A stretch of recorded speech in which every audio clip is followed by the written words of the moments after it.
আরেকটি সংগঠন তৈরি হয়েছে।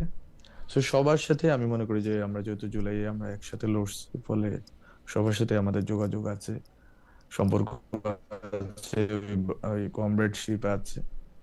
কিন্তু এনসিপির যে জামাতের সাথে যাওয়ার প্রশ্নটা, এটা আমি মনে করি যে আমরা যখন নামছি ঠিক গভর্নমেন্টে 10 ডিসেম্বর, 11 ডিসেম্বর হুম আমরা নেমে গেছি। হুম তো এর আগে থেকেই এটা মনে হচ্ছিল যে আসলে এনসিপি হয়তো জামাতের দিকেই যাবে।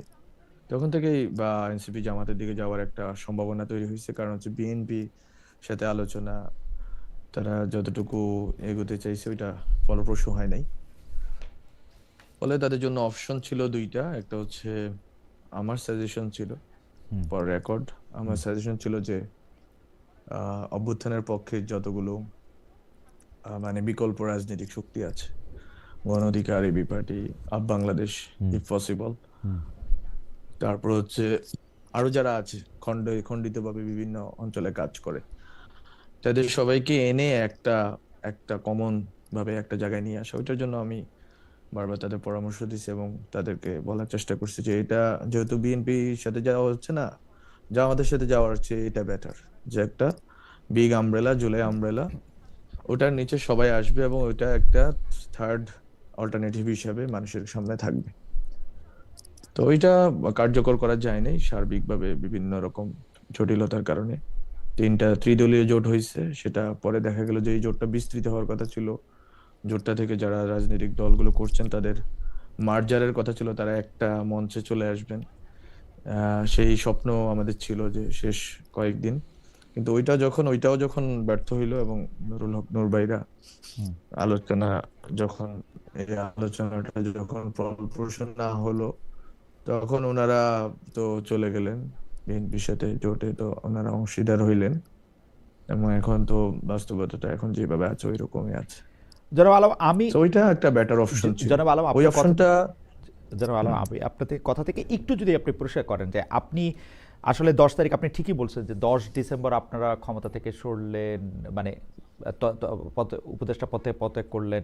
11 ডিসেম্বর বা 12 ডিসেম্বর হচ্ছে জনাব শহীদ ওসমান হাদিকে গুলি করা হলো রাজপথে। আম, ওই সময়ের মধ্যে থেকে আবার একটা জামাত ইসলামের সাথে জোটের কথা বলা হলো। তো আপনি, আমি যদি একটু টাইমলাইন আপনি বুঝতে চেষ্টা করি, আপনার পরামর্শ সবাই চান, আমি যারা দেখি জুলাই আন্দোলনে যারা ছিলেন তারা আপনার সাথে পরামর্শ করেন, আপনাকে বুঝতে চান। তো সেই ক্ষেত্রে আপনি বিএনপির সাথে জোট হলে আপনি কি এনসিপির রাজনীতির সাথে থাকতেন?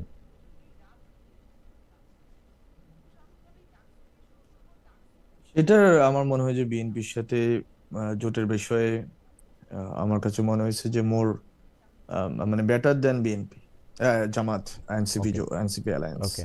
বাট ওকে, বিএনপির সাথে জোটের ক্ষেত্রেও অনেকগুলো বিষয় ছিল হুম যে বিএনপি আসলে যে সংস্কারের ব্যাপারে যে স্কেপটিসিজমটা হুম আছে মানুষের মধ্যে, হুম মনে যে বিএনপির ব্যাপারে বিএনপি আসলে সংস্কারগুলো করবে কি করবে না। হুম তো অনেকগুলো বিষয় যেগুলো হচ্ছে নীতিগত, পলিসিগত বিষয়, মানে সেগুলো যাতে বিএনপির মানে সাথে বোঝাপড়া হয়ে আমি একটু যদি বুঝতে যাওয়া যায়, আমি একটু এটা বুঝতে যদি যেতেই হয়, জোটে যেতে হলে জামাতের সাথে।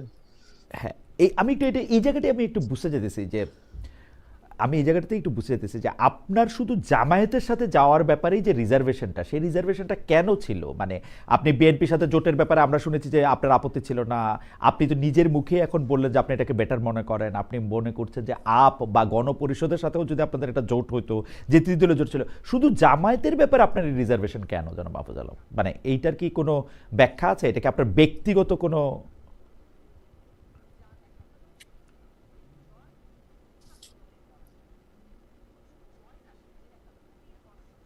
আহ, ব্যক্তিগত বিষয় না।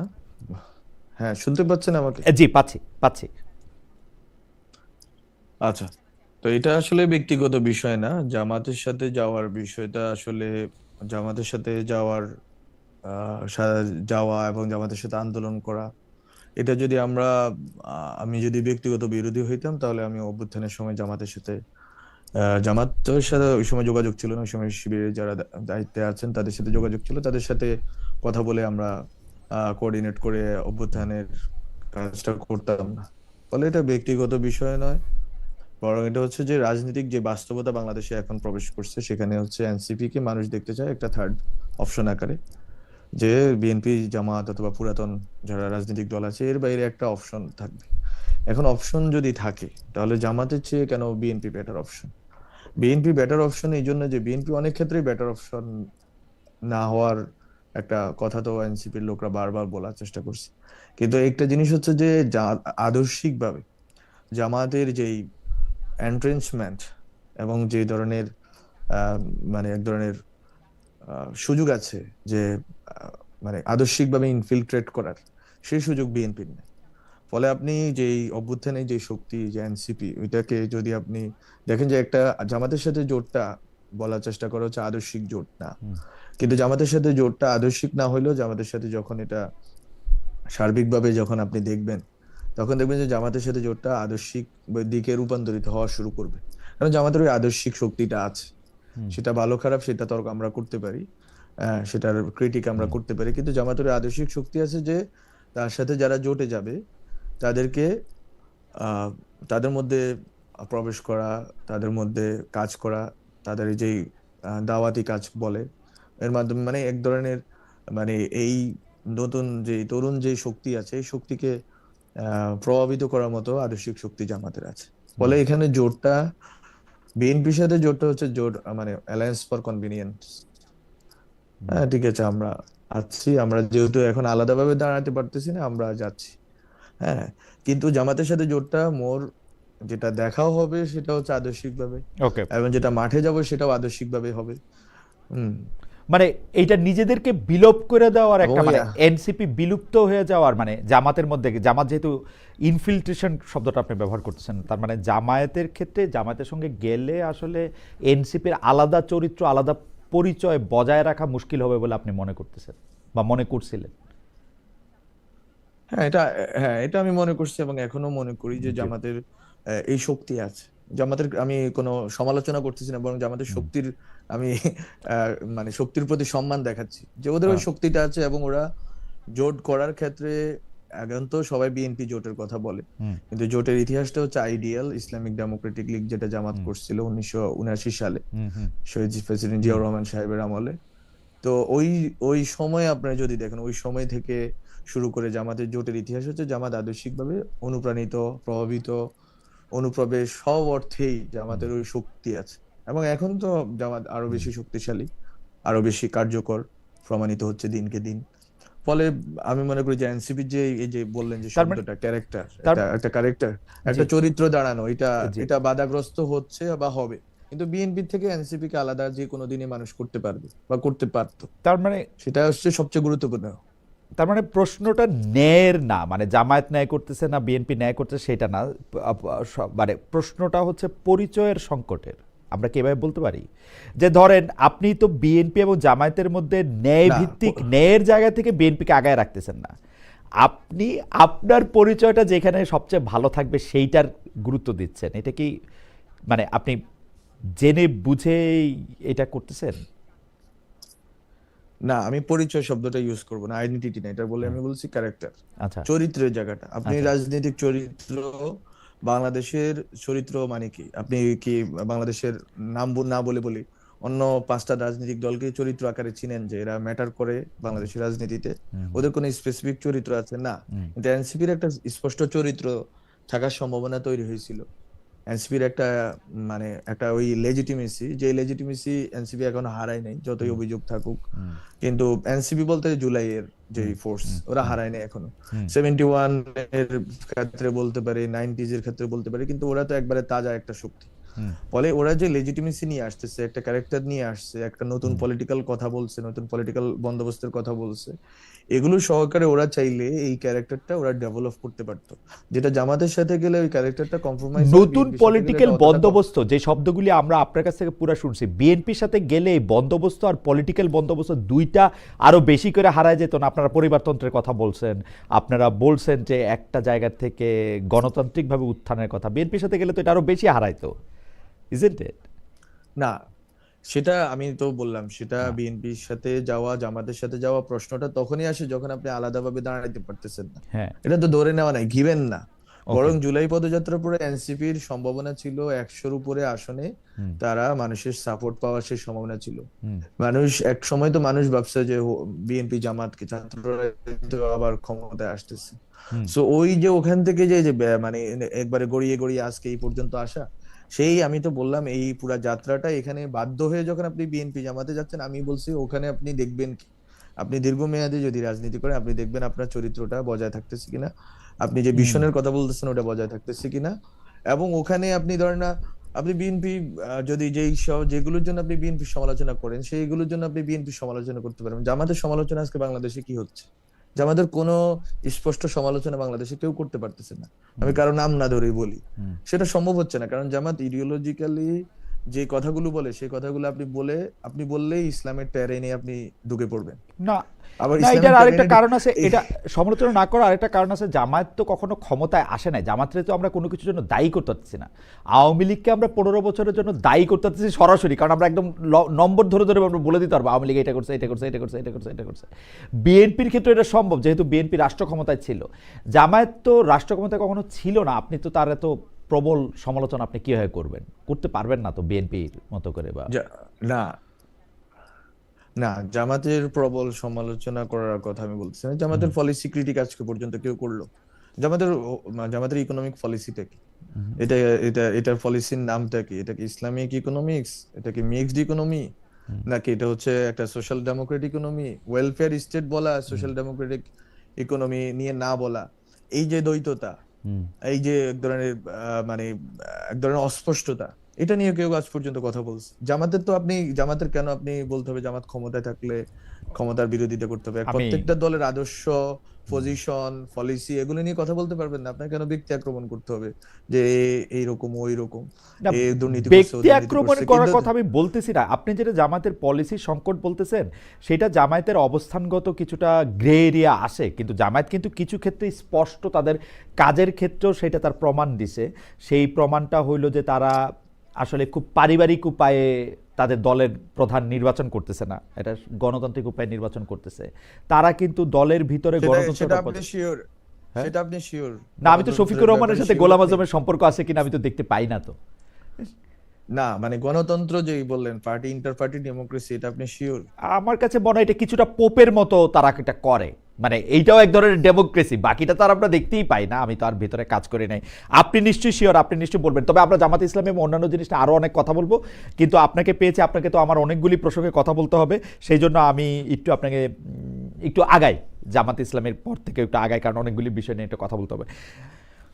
সেটা হলো যে আপনার কি এই কথা কখনো মনে হয়েছে যে ক্লিন্টন ফাউন্ডেশনে যখন ডক্টর মোহাম্মদ ইউনূস আপনাকে নিয়ে গেলেন এবং সবার সামনে পরিচয় করে দিলেন, যে অনেকেই ভাবেন যে জুলাই আন্দোলনটা আসলে এমনি এমনি হয়েছে, এটার পিছনে কোনো একটা ডিজাইন ছিল না, এবং একটা মেটিকুলাস ডিজাইন এবং মাস্টারমাইন্ড জাতীয় শব্দ তিনি ব্যবহার করেন, এবং বর্তমানে যিনি প্রেস সচিব আছেন ডক্টর মোহাম্মদ ইউনূসের, তিনিও আসলে আপনাকে পরিচয় করিয়ে দিয়েছিলেন যে এখানের মধ্যে আমার একটা লাইন, আপনার একটা লাইন আমার খুব মনে আছে, এটা আমার কাছে খুব স্ট্রাইকিং লাইন মনে হয়।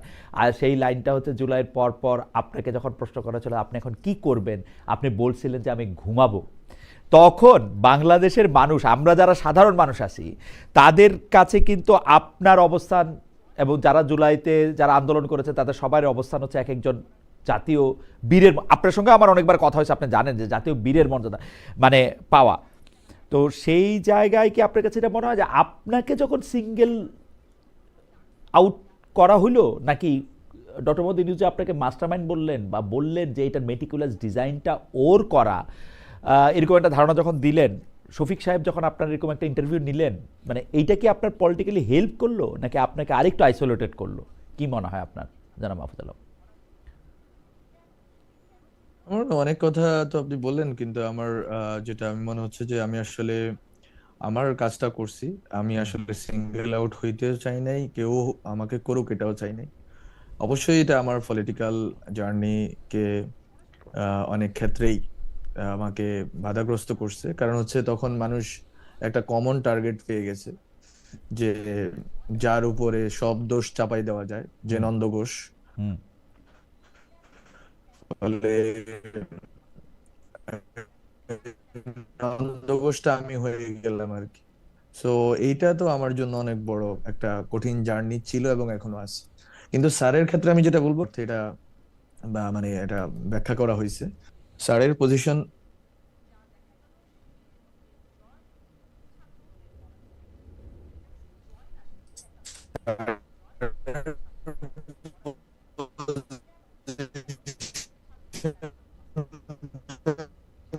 খুবই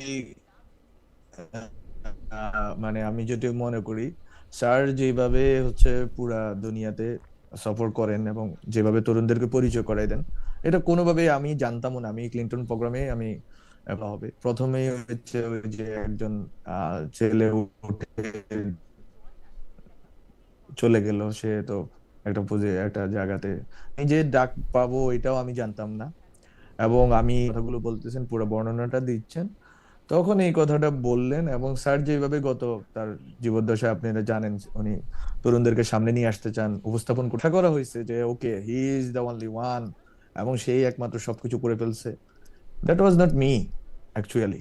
স্যারের আগের পরে বক্তৃতাও দেখতে পারেন, স্যার তো এলিভেট করতে চায় যে কাউরে, কিন্তু এই এলিভেশনটা মানে একটা গ্লোবাল প্ল্যাটফর্মে এলিভেশন আর বাংলাদেশের রাজনৈতিক যে অনেকগুলো কমপ্লেক্সিটির মধ্যে, সেটা অবশ্যই এটা অন্য একটা ভিন্ন মিনিং দাঁড়ানো হয়েছে এবং আমাকে তো এটা ভুগতে হয়েছে অবশ্যই। আহ, মাহফুজ আলম এখনো ওনার সরকারি বাসায় আছেন, সরকারি বাসভবনে। এই সরকারি বাসভবনগুলি একটু পুরনো হওয়ার কারণে এটার মানে এটার যে রিসিপশন, সেই রিসিপশনটা একটু খারাপ। আমরা দর্শকদের কাছ থেকে একটু ক্ষমা চেয়ে নিচ্ছি। আমরা আশা করব যে রিসিপশনটা একটু ভালো হবে। আবির ভাই, আমি একটু আপনাকে একটু চেষ্টা করতে বলি যে এটা যাতে একটু রিসিপশনটা ভালো হয়। মাহফুজ সাহেবের কাছে আমার একটা প্রশ্ন আছে। সেই প্রশ্নটা করার আগে আমাদের একজন দর্শকের মতামত আমি একটু পড়তে চাই। সেই দর্শক, হ্যাঁ, সেই দর্শকের মতামত আমি একটু পড়তে চাই। দর্শকের মতামতটা খুঁজতেছি আসলে। আবার একদম। হ্যাঁ, মাহফুজ কিছু বলতেছিলেন? না না, ওকে। না, এই এত লোকেশন চেঞ্জ করলে আরেকটা হইলে সেটা আগে করা উচিত ছিল আবির ভাই। তো অনুষ্ঠানের মাঝখানে এটা লোকেশন চেঞ্জ করতে হবে না, এটা একটু ওকে। মধ্যে তা রাখেন। You have to do it like যখন এটা শুরু হয় না তখন। আমি যেটা দেবাশিস দাস উনি বলতেছেন যে খালেদ সাহেব, আগে কিন্তু আপনাকে সম্মান করতাম, এখন ইচ্ছা হয় না সম্মান করতে। যাই হোক, আমি জানি না মানে জামায়াতের উনি উনি উনি উনি উনি কি প্রসঙ্গে এটা বললেন। আমি যেটা দেখি আর কি, যারা মাহফুজ আলম, আমি যেটা দেখি যে আপনি এটার মধ্যে বলতেছিলেন যে আপনার পলিটিক্যাল জার্নিটা একটু ক্ষতিগ্রস্ত হয়েছে, কারণ এর মধ্যে থেকে হচ্ছে যে পলিটিক্যাল জার্নিটা ক্ষতিগ্রস্ত হচ্ছে কারণ যে কোনো ব্যর্থতা, এটা সরকারের ব্যর্থতা হোক, এনসিপির ব্যর্থতা হোক, সাধারণ একটা মবকে কন্ট্রোল করতে না পারা হোক, সেইটার জন্য আসলে দায়টা আপনার উপর যাওয়ার একটা ব্যবস্থা হয়েছে। কিন্তু আমরা একটা ইন্টারেস্টিং জিনিস দেখলাম যে আপনি ডক্টর মোহাম্মদ ইউনূস আপনাকে এই আন্দোলনের একজন মানে পেছনে থাকা, যিনি এই পুরো আন্দোলনটার অর্কেস্ট্রার একটা কন্ডাক্টরের ভূমিকা নিচ্ছেন, তার কথা বলছেন। কিন্তু আপনি তথ্যমন্ত্রী হওয়ার পরও বা নাহিদ সাহেব তথ্যমন্ত্রী থাকার পরও আমরা দেখলাম ইউনূস সাহেবের মুখপাত্র হিসেবে কাজ করতেছেন একজন প্রেস সচিব। এই যে আগে আমরা দেখতাম কিন্তু তথ্যমন্ত্রীরা সরকারের এটার দায়িত্ব নিলেন, এই যে আপনাদের হাত থেকে যে মাইকটা নিয়ে নেওয়া হলো বা মাইকটা যে আপনাদের হাতে থাকলো না, এটার কারণ কি বলে আপনি মনে করেন? আমি তো প্রথম থেকেই মনে করি ডক্টর মোহাম্মদ ইউনূস আপনারা তাকে চাকরি দিয়েছেন এটা উনি বলেন, নিয়োগ দিয়েছেন এটা উনি বলেন, কিন্তু প্রথম থেকেই উনার অবস্থান আপনাদের বিপক্ষে ছিল। কারণ আপনি যেটা বললেন সেটার সাথে আমি একমত। আপনাকে টার্গেট করা হয়েছে, কিছু ক্ষেত্রে নাহিদ সাহেবকে টার্গেট করা হয়েছে, আসিফ সাহেবকে টার্গেট করা হয়েছে, কিন্তু মাইক্রোফোনটা দেওয়া হয়েছে হচ্ছে উনার পছন্দের প্রেস সেক্রেটারির কাছে। আপনার কাছে কীরকম মনে হয়? যেমন আমি আরেকটা ছোট কথা বলি, সকল দায় দায়িত্ব আপনাদের উপরে পড়তেছিল কিন্তু, কারণ এই সরকার আপনারা বসাইছেন যেহেতু ডক্টর মোহাম্মদ ইউনূস বলছেন, কিন্তু আপনাদের কন্ট্রোলে অনেক কিছু ছিল না, যেটা আপনাদের কথা আমরা বুঝতে পারি পরে। জানাব মাহফুজ আলম। সেটা অলরেডি অনেক দেরি হয়ে গেছে, বাট আমি শফিক ভাইয়ের যে বিষয়টা আমি মনে করি কম্পিটেন্সির ইস্যু। হ্যাঁ, মানে উনি তো যেহেতু মিডিয়াতে ছিলেন, এতদিন দায়িত্ব পালন করছেন, এটা কম্পিটেন্সির কারণে উনি নিজেই যেহেতু এটাকে স্যারের বক্তব্যগুলো বা গভর্নমেন্টের পজিশন গুলো বলার চেষ্টা করছেন। আমি অনেক দিন বলছি, আমি কিন্তু যখন স্যারের অফিসে ছিলাম আমি কিন্তু মানে আমার মনে হয় যে কয়েক সপ্তাহ আমি নিজে ব্রিফ করতাম এই যে ফরেন সার্ভিস একাডেমিতে। সো ইভেন তথ্যমন্ত্রী হওয়ার পর আবার ব্রিফ করিনি। So it is not about যে কে বলতেছে স্যারের পক্ষ থেকে বা গভর্নমেন্টের পক্ষ থেকে। It was about competency, it was about যে আর্জেন্সি, যে এখন একটা বক্তব্য দেওয়া দরকার, কাকে দিয়ে বক্তব্যটা দেওয়ানো যায়। তখন এটা একটা রেওয়াজের মধ্যে হয়ে গেছে যে শফিক ভাই উইল টেক দ্য লিড এবং he will tell the stories. So এটা আমরা এইভাবে নিছি। সেকেন্ড যেটা বললেন যে গভর্নমেন্টের দায় দায়িত্বের বিষয়টা, আমি মনে করি এটা সার্টেইন।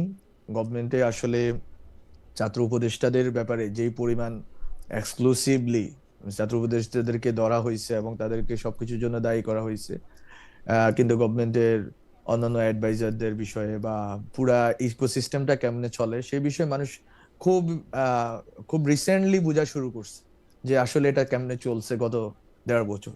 হ্যাঁ, সো আমি মনে করি মানুষকে বুঝতে দেওয়া উচিত, আমার বলা উচিত না এখনো। হ্যাঁ, মানুষকে বুঝতে দেওয়া উচিত। আসলে ধীরে ধীরে যখন আনফাল্ড হবে, বোঝা শুরু করবে মানুষ। অনেক গালি খাইছি আমি, আমি আরো কিছুদিন খাইতে চাই, সমস্যা নাই। বাট যখন মানুষ বুঝবে, they will feel sorry for us. না, কিন্তু আমি এখানে 2-3টা প্রশ্ন করতে চাই। তার আগেও একটু দর্শকদের একটা মতামত। বায়ার্ন মিউনিক 6347 কি খালেদ ভাই, মাহফুজ সামনে আর আপনার ভয়েস নরম, অন্য কারোর সাথে থাকলে তো চিল্লায় বলে, আমি এটা জিগাই, মাহফুজরা ওইটা বলে, এইসব দ্বিচারী স্বভাব অনেকের সাথে আছে, আপনার মানুষ হন। চেষ্টা করতেছি ভাই মানুষ হতে। আমি যেটা বলতেছিলাম যে আপনি দায়িত্বের শেষ দিকে এসে কিন্তু এই কথা বলছেন যে আপনাকে কাজ করতে দেওয়া হচ্ছে না। সম্প্রতি স্পষ্ট করে বলছেন শেষ 4 মাস আপনাকে কাজই করতে দেওয়া হয়নি। আমি এটার সাথে লাগা আরও বলি, আপনি গভর্নমেন্টকে এখনও সেভ করতে চাইতেছেন বা গভর্নমেন্টের নিয়ে এখন কথা বলতেছেন, কিন্তু দেখেন আপনি যখন বিদেশে আক্রান্ত হয়েছিলেন তখন এর তীব্র প্রতিবাদ করছিলেন, কিন্তু এনসিপি নেতা নাহিদ ইসলাম তিনি তখন অভিযোগ করেছেন সরকার উপদেষ্টা পরিষদের ভেতরেও মাহফুজ আলমকে অপদস্থ হত্যার সম্মতি তৈরি করা হয়েছে। আপনি এই বক্তব্যটা ভিন্নমত পোষণ করছেন এরকম আমরা শুনি নাই। আমরা কিন্তু স্পষ্ট এইটার মধ্যে দেখতে পাচ্ছি যে আপনারা এক ধরনের উপদেষ্টা ছিলেন আর অন্যরা অন্য ধরনের উপদেষ্টা ছিল। আমি আপনার কথা বলতেছি না, আপনার অন্য যে 2 উপদেষ্টা ছাত্রদের মধ্যে থেকে আসছেন তাদের বিরুদ্ধে অনেক ধরনের অভিযোগ, সরাসরি দুর্নীতির অভিযোগ আসছে। আপনার বিরুদ্ধে কি ধরনের অভিযোগ আসছে সেটা আমি আপনার পরে বলতেছি। আপনার বিরুদ্ধে পরিবার, আপনার ভাই ইত্যাদি ইত্যাদি নিয়ে আপনার বিরুদ্ধে অভিযোগ আসে। তাহলে আপনারা কি উপদেষ্টারা কি মানে সরকারের মধ্যে 2 ভাগ হয়েছিলেন? অনেক উপদেষ্টারা কিন্তু এরকম বলতে চেষ্টা করছে যে আমরা অনেক কাজ করতে পারি না বিকজ ইঙ্গিতটা হচ্ছে আপনারা। আবার আপনারা একদম সরাসরিই বলছেন এই উপদেষ্টারা আপনাদের হত্যাযোগ্য করছে। আপনি বলছেন আপনাকে কোনো কাজ করতে দেওয়া হয় না, একটু যদি বলেন। ওকে, ওকে, আমি মনে করি আমি যেটা একটু আগে বললাম সেটা, যে ইতিহাস নিজে কথা বলা শুরু করবে। সো আমি আর কিছুদিন ধৈর্য ধরি এবং মানুষের গালি সহ্য করি। মানুষ যখন জানতে পারবে, they will feel sorry for us 3 student leaders, এবং স্পেশালি অ্যাবাউট মি, কারণ আমি তো সবচেয়ে বেশি আক্রান্ত হয়েছি। So so let's see I am not talking right now about this things. ঠিক আছে, কারণ হচ্ছে আপনি যেটা বললেন যে একবার স্পষ্টভাবে আমি যদি বলি, প্রথম দিকে যেটা বলা হইলো যে অনেকে বলার চেষ্টা করছে যে আমরাই সবকিছু ঠিক করি, that is not true, that is not true. কিন্তু এবং যারা বলার চেষ্টা এই কথাগুলি তো ডক্টর খুবই, মোহাম্মদ ইউনূস এই ধারণাগুলি সবচেয়ে বেশি দিছেন। আমি একদম নিরপেক্ষভাবে বলি, ডক্টর মোহাম্মদ ইউনূস এই ধারণাগুলি আমি সবচেয়ে বেশি দিয়েছেন। ডক্টর মোহাম্মদ ইউনূস বারবার বলছেন যে এটা মানে এই ধারণাগুলি এবং উনার ব্যর্থতার দায় উনি শিফট করছেন আপনাদের কাঁধে। উনি উনি ইশাককে মেয়র হইতে দেন নাই, এটা উপদেষ্টা পরিষদের সিদ্ধান্ত। সেই সিদ্ধান্তটা চাপাইছেন হচ্ছেন আসিফের ঘাড়ে। আমি একদম স্পষ্ট এটা বলতে পারি। ওকে, লেট হিস্টোরি স্পিক বাট হিস্ট্রিটা আসবে কোত্থেকে? হিস্ট্রিটা আসবে কোত্থেকে? মানে ঘটনা হইতেছে যে জুলাই আন্দোলনকে এখন অনেকে বলতেছেন ব্যর্থ, আপনাদের উপর আশা হতো, কিন্তু এটাতে আপনারা দায়ী নাকি আর কেউ দায়ী এটাও তো আমাদের আসলে একটু বুঝতে হবে। মানে এটা তো বোঝাও দরকার, তাই না? আই থিঙ্ক মানুষ বোঝা শুরু করছে। গত 4-5 মাসে অনেক কিছু চেঞ্জ হয়েছে, অনেক বক্তব্য, অনেক ধরনের মানে মানে আন্ডারস্ট্যান্ডিং মানুষের মধ্যে গ্রো করছে। হ্যাঁ, এবং আর এটা ধীরে ধীরে গ্রো করবে। এখন আমরা যদি সব মানে এটা যখন আমরা ব্যাখ্যা দিব, তখন মনে হবে যে আমরা বলছি, কিন্তু আমরা যখন ব্যাখ্যা না দিয়ে যখন ইতিহাস ব্যাখ্যা দেওয়া শুরু করবে, রিয়েলিটি ব্যাখ্যা দেওয়া শুরু করবে, যখন সোসাইটির different segments and different realities ব্যাখ্যা দেওয়া শুরু করবে, I think that would be convincing. আরেকটা দ্যাট কথা উড বলি বি কনভিন্সিং। আরেকটা কথা বলি যে বলা হয়েছিল যে ইউনূস সরকার ক্ষমতা আসার পরপরই তার উপদেষ্টারা তার ব্যাংকের যে স্টেটমেন্ট আগে কি ছিল পরে ছিল সেগুলি প্রকাশ করবে, সেগুলি যে প্রকাশ করা হয় নাই। আমাকে কয়েকজন উপদেষ্টা পার্সোনালি বলছেন যে তারা কিন্তু সেই স্টেটমেন্ট বা তাদের আয় ব্যয়ের হিসাব তারা দিছেন, তারপরও ডক্টর ইউনূস যে এটা প্রকাশ করলেন না, এইটার একটা কারণ কি আপনারা আপনারা বাধা দিচ্ছেন ছাত্র উপদেষ্টারা? কারণ নো যেহেতু আপনাদের আমার তো আপনাদের অনেক নো, টাকা বাড়ছে। না আমাদের কোনো টাকা বাড়ে নাই। আমি জানি না টাকা বাড়ার কথা কারা বলতেছে, কি হুম। বাড়তেছে।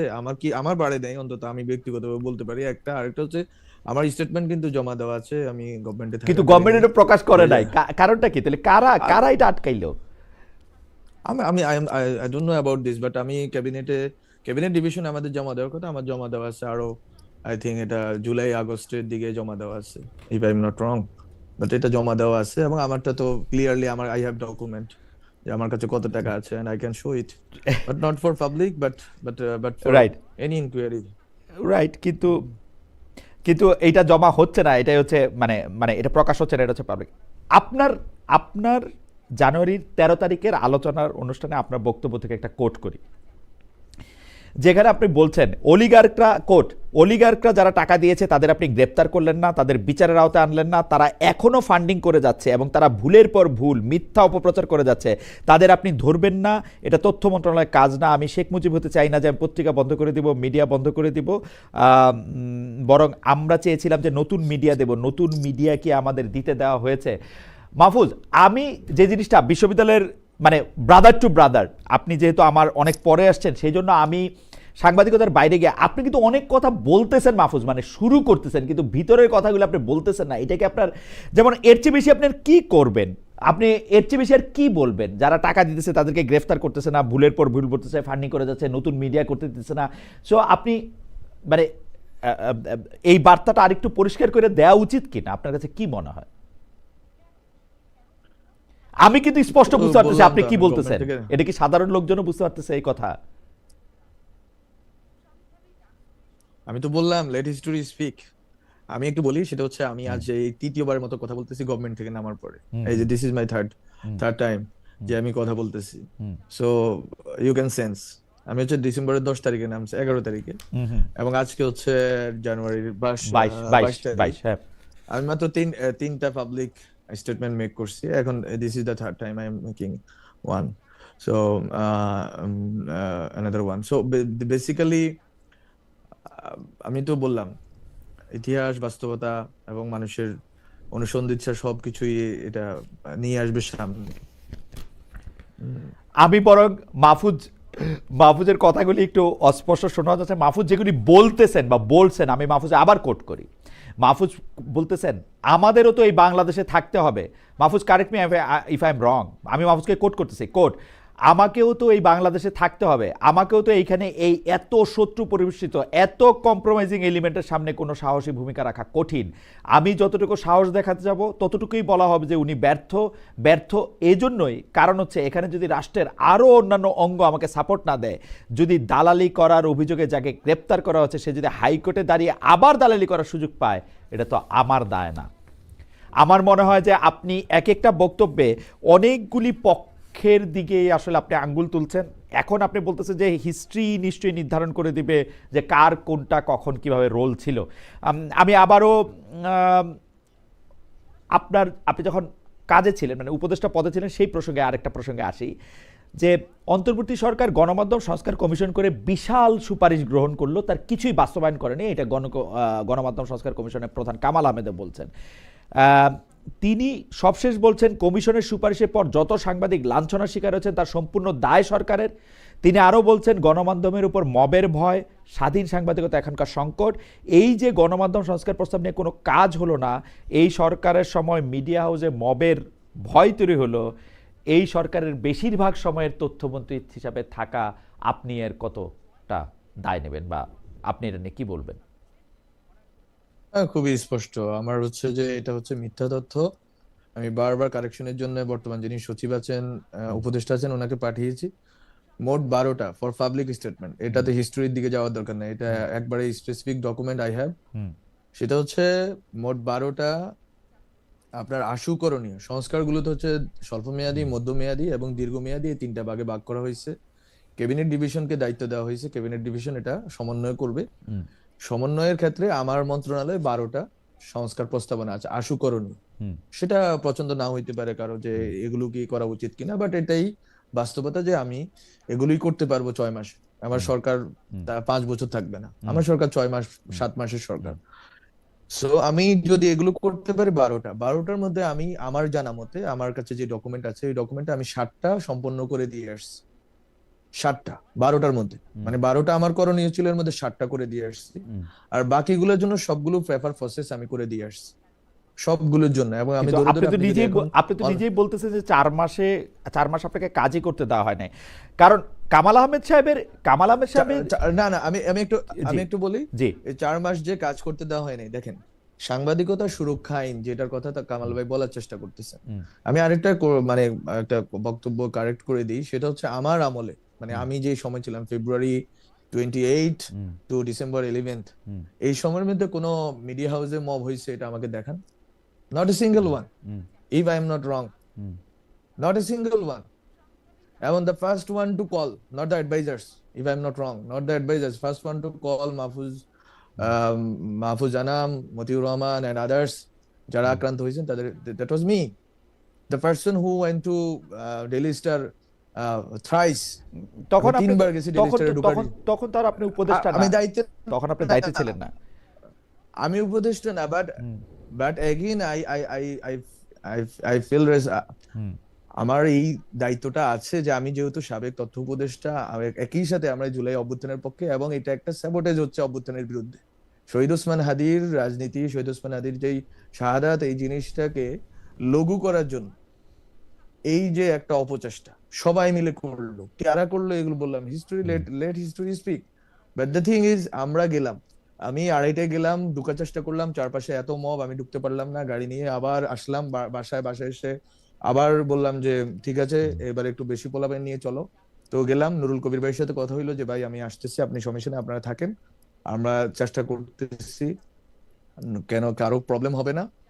তো আমরা গেলাম, আরেকবার গেলাম, তখনও ঢুকতে পারলাম না, তখন আমি আনন্দ সিনেমা হলের সামনে থেকে আমাদের এই যে আমাদের নাহিদ, আসিফ, নাসিরউদ্দিন পাটোয়ারি, ওনাদের সবাইকে ডাকলাম যে আসেন আপনারা সহ সবাই মিলে ঢুকি, আমি একলা গেলে আক্রান্ত হওয়ার সুযোগ আছে। এবং আমাকে তখন নাহিদ বললো ভাই আপনি যাইয়েন না, কারণ আপনাকে টার্গেট করবে, যে মব আপনাকে হুম, টার্গেট করবে, they don't like you, so everyone knows they don't like me, so okay, so আমাকে অ্যাটাক করবে। আমি বলছি নো, সমস্যা নেই, তোমরা আছো, আমি যাই। সো আমরা তো গেলাম, এখানে তো অন্য কোনো রাজনৈতিক দল, রাজনৈতিক শক্তি, ইভেন গভর্নমেন্টের কোনো দায়িত্বশীল ব্যক্তিকে আমরা দেখলাম না ওই রাত্রে। হুম, আমাদের তো এই রিস্ক নিয়ে আমরা গেলাম। সো আমরা এই দায়িত্বটা বোধ করি, এই দায়িত্বটা থেকে আমরা যা যা করেছি, এটা আমি, অনেকে বলে যে ফেসবুকে লেখেন না কেন, কিছু বলেন না কেন, ফিয়ার করেন না কেন, I don't have any fear team, hmm, and I want to have any, hmm, আমার দরকার নাই। বরং আমি ওই টাকা, আমি হচ্ছে যে বসে বসে এখনো রিসার্চের কাজ করি, ওই রিসার্চের কাজে হুম, আমার যদি 2 টাকা আমার থাকে, ওইটা ফিয়ারের চেয়ে বেশি আমার আগ্রহ হচ্ছে রিসার্চের কাজ করা, লেখালেখি করা, গবেষণা করা, ওখানে আমার আগ্রহ। So what ever the thing is, এই পুরা জিনিসটাকে, এই দায়িত্বশীলতার জায়গাটা, যে কামাল ভাই বলছেন 3টা ইস্যু সংস্কার, 7টা আমি করে দিয়ে আসছি, আর 5টা অনগোয়িং ছিল। ওয়ান, সেকেন্ড হচ্ছে আমার সময়ে কোনো সাংবাদিক লাঞ্ছনার শিকার হয়নি, বরং নাহিদ খুবই একটা ভালো কাজ শুরু করছিল, সেটা আমি কমপ্লিট করে দিয়ে আসছি। সেটা হচ্ছে যে কারা মিথ্যা মামলার মানে শিকার হচ্ছেন, হুম। মানে এই যে এই এই এই সাংবাদিকদের এই মধ্যে। এই ভালো কাজটা তো এখনো চলতেছে, ঠিক না মাহবুব সাহেব? যেমন ধরেন, না ওইটা না, আনিস আলমগীর কি করছেন আমি জানি না, না, না, না, এখন না, এখন উনি জেলে, দ্যাট ইজ, শাকিল, না আমি আমি ওনার রূপা, আমি এরা ওনার জেলে। ব্যাপারে বলবো, না না আমি ওনার ব্যাপারে বলবো না, হুম, আমি ওনার ব্যাপারে বলবো না, এটা আমার সময়কালীন না। হুম, বরং আপনার, এটা আমার কাজ, তথ্য মন্ত্রণালয়ের কাজ না কাউকে চুটানো, হুম, কাউকে স্বরাষ্ট্র মন্ত্রণালয়কে আমরা ব্রিফ করছি, না এটা শুরু করছে, আমি এটা কন্টিনিউ করছি, হুম, কমপ্লিট করে দিছি আমরা, যে এই সাংবাদিকরা এরা গ্রেপ্তার হয়েছেন, হুম, এরা, আমরা সাংবাদিক কমিউনিটির সাথে মিলে এই তথ্যটা সংগ্রহ করে দিছি। তো স্বরাষ্ট্র মন্ত্রণালয়ের দায়িত্ব হচ্ছে তারা ঠিক করবেন যে কে ভুয়া মামলায়, সঠিক মামলায় কারা গেছে। আর যাদের কথা আপনি বললেন তাদের ব্যাপারে কথা হচ্ছে, তারা যারা ফ্যাসিবাদের অ্যাকমপ্লিস ছিল, ফ্যাসিবাদের পক্ষে ছিল, তাদেরকে আপনি, আমাদের পরামর্শ কি ছিল, যদি আপনি আমাদের কথা শুনতে চান, আমাদের পরামর্শ ছিল আপনি তাকে কোনো এমন কোনো মামলায় গ্রেপ্তার করেন না যেটা হচ্ছে হুম, তার হিউম্যান রাইটস কে ভায়োলেট হুম, করে। এটা যদি আপনি বলতে চান, শুনতে চান, রাদার সে তো অ্যাকমপ্লিস ছিল, সে তো এটা স্পষ্ট, বাংলাদেশের মানুষ তো ঘুমিয়ে ছিল না, বাংলাদেশের মানুষ দেখছে কারা তাদের বিপক্ষে তাদেরকে হত্যার জন্য ন্যারেটিভ তৈরি করছে, তাদেরকে হত্যার জন্য দিনের পর দিন টকশোতে, তার তো একটা বিচারের ব্যবস্থা করতে হবে, মানে বিচারের ব্যবস্থাটা কিভাবে করবে এটার ব্যাপারে কিন্তু আমরা যারা শুনি, যাদেরকে অভিযোগ করতে শুনি, সাংবাদিকদের গ্রেপ্তার করা হয়েছে, হত্যা মানে কি বলা যায় হত্যাযোগ্য করা হয়েছে, বা তাদেরকে না নিপীড়ন করা হচ্ছে, তারা কিন্তু কেউ এসে বলে নাই। না না, আমি একটু শেষ করি। কেউ জি এসে বলে নাই যে আপনারা সাংবাদিকদের এই অ্যাকাউন্টেবিলিটির প্রশ্নটা, আমি বারবার, আমি যখন মন্ত্রী ছিলাম, উপদেষ্টা ছিলাম, আমি বারবার বলার চেষ্টা করছি, freedom without accountability is dangerous. আমরা ইউএন কে, আমি নিজে ইউএন কে চিঠি লিখছি একটা ফ্যাক্ট ফাইন্ডিং কমিটি করে দেওয়ার জন্য, যাতে আপনারা কি বলে গত 15 বছর ফেসিবাদের আমলে যারা ফেসিবাদকে সহযোগিতা করছে তাদের জন্য, তাদের ব্যাপারে যাতে একটা আমরা ফ্যাক্ট ফাইন্ডিং পাই, যে তা কারা কারা সহযোগিতা করছে, তাদের ব্যাপারে কি উদ্যোগ নেওয়া যায়, রিকনসিলিয়েশনটা কেমনে করা যায়, তারা কি অ্যাপোলজি করবে নাকি করবে না, সবকিছু নিয়ে এই চিঠিটা 1 মাস ধরে চললো। এরপর এটা আর কার্যকর হলো না, তখন ওখানকার ইউএন বডি থেকে বলা হলো যে আমরা একটা কোড অফ কন্ডাক্ট তৈরি করতে চাই, and that code of conduct is nowhere till টিল নাও। হুম সো এখানে অনেকগুলো স্টেক হোল্ডার জড়িত। So, আমি এই জন্য বারবার বলছি, history, let history speak. The thing is, এই সাংবাদিকদের বিষয়টা আমরা যদি ইউএন ফ্যাক্ট ফাইন্ডিং কমিটি যদি এটা করতো, যেটা আমি চিঠি নিজে লিখছি, হুম আই হ্যাভ দ্যাট লেটার, এবং ওই চিঠি লেখার পরে ওই চিঠি অনুযায়ী যদি ফ্যাক্ট ফাইন্ডিং হইতো, 3 মাস আমাদের টাইমলাইন ছিল, জুলাইতে আমি চিঠিটা লিখছি, আগস্ট সেপ্টেম্বর অক্টোবরের মধ্যে এটা হবে। হওয়ার পরে এটা ঠিক হবে যে কোড অফ কন্ডাক্ট কিভাবে হবে, সংবাদ মাধ্যমগুলো একই সাথে স্বাধীন, একই সাথে দায়িত্বশীল কিভাবে ভূমিকা পালন করবে, এই জন্য আমি এই কাজটা করছি। হুম এবং তখন যারা ছিলেন, যারা ওখানে ইউএনএসকোর সাথে বা অন্যদের সাথে মিটিং, আমি এটা বারবার বলার চেষ্টা করছি যে কোড অফ কন্ডাক্টটা সাংবাদিকদেরকেই তৈরি করতে দেন, প্রত্যেকটা হাউসেই তৈরি করুক, যে তারা সাংবাদিকতার ক্ষেত্রে হুম দায়িত্বশীলতা প্লাস যে তাদের স্বাধীনতা কিভাবে নিশ্চিত করবেন, এটা আমি বারবার আমার মানে বিভিন্ন না কিন্তু স্থানে বক্তব্য বলছি। এই যে একটা ফলে সত্য, এই যে একটা কথা যে আপনি বলেন জনাব মাহফুজ সাহেব, এটা আমি আপনাকে একটু বলি যে এই যে হত্যার নেরেটিভ তৈরি করা, এখন হত্যার নেরেটিভ তৈরি করা বা হত্যাযোগ্য করে তোলা, এই কথাটা এত ব্রড, মানে আপনি তো আর আলাদা করে কিছু বলার নাই, আপনাকে কিন্তু আসলে হত্যার নেরেটিভের জন্য দায়ী করা, হত্যাযোগ্য করা, সেটা আপনার ক্ষেত্রেও বহুবার হয়েছে। এইটা কি আসলে করাটা ঠিক হয়েছে? যে ধরেন আপনি একটা লোক একটা পক্ষ নিছে, যেই পক্ষটা আসলে ফেসিবাদের সরাসরি পক্ষে গেছে, আপনি তার বিরুদ্ধে স্পেসিফিক কিছু করেন, সে তো ফেসিবাদের পক্ষে এমনি এমনি যায় নাই, সে দুর্নীতির কারণে গেছে, সে অন্যান্য অনেক কিছু করছে বলেই সে এখানে গেছে, সে কোনো আদর্শগত কারণে কাউরে সাপোর্ট করে নাই। তো আপনি তার সেইটা দেখেন যে সেইটা কইরা সে কি সুবিধা নিছে, আপনি তার বিরুদ্ধে হত্যা মামলা দিতেছেন। আপনি দেখেন এই শাকিল রূপা থেকে শুরু করে আনিস আলমগীর, শ্যামল দত্ত, মোজামেল বাবু, প্রত্যেকের ক্ষেত্রে একই কথা কিন্তু সত্য। এগুলি আপনারা কেন করতেছেন আপনি না বলেন। না, আমরা শুনেন, এখানে হচ্ছে যে আপনি যেভাবে বললেন, হুম আমি তো এই কথাটা বললাম, আমি একজন লয়ার স্টুডেন্ট, এবং হুম আমরা সারা জীবন এই আওয়ামী লীগের হিউম্যান রাইটস অ্যাবিউজের বিরুদ্ধে কথা বলছি, আমরা আজকে হুট করে হিউম্যান হুম রাইটস অ্যাবিউজার হয়ে যাইতে পারি না। হুম সো আমাদের পজিশনটা খুবই ক্লিয়ার ছিল, যদি আমাদের কাছ থেকে হুম শুনতে চান, আমাদের কাছ থেকে হচ্ছে যে যে কোনো একটা ফ্রেমওয়ার্ক, লিগ্যাল ফ্রেমওয়ার্কের আন্ডারে ওনাদের শাস্তির ব্যবস্থা করতে হবে, হুম ওনাদের অ্যাকাউন্টেবিলিটির ব্যবস্থা করতে হবে, ট্রান্সপারেন্সির ব্যবস্থা করতে হবে, সাংবাদিকরা প্রশ্নহীন থাকতে পারবে না, হুম রাজনৈতিক নেতারা প্রশ্নহীন থাকা যেরকম সঠিক না, আপনি আমাকে প্রশ্ন করতেছেন, হুম আমারও আপনার অধিকার থাকা উচিত আপনাকে প্রশ্ন অবশ্যই করার, আপনার অবশ্যই প্রতিষ্ঠানকে প্রশ্ন করার। অবশ্যই that is 100% that is 100%। That is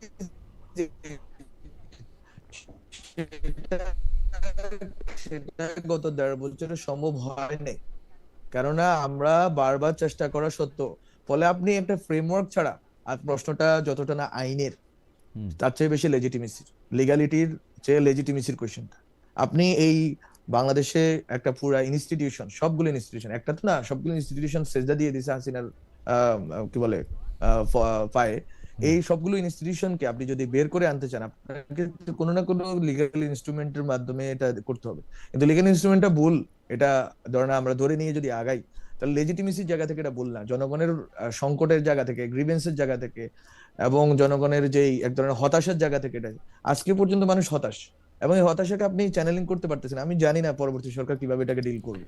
this is huge, I have dealt with many movements like hundreds, so আমি জানি মানুষ কোন জায়গাতে আছে।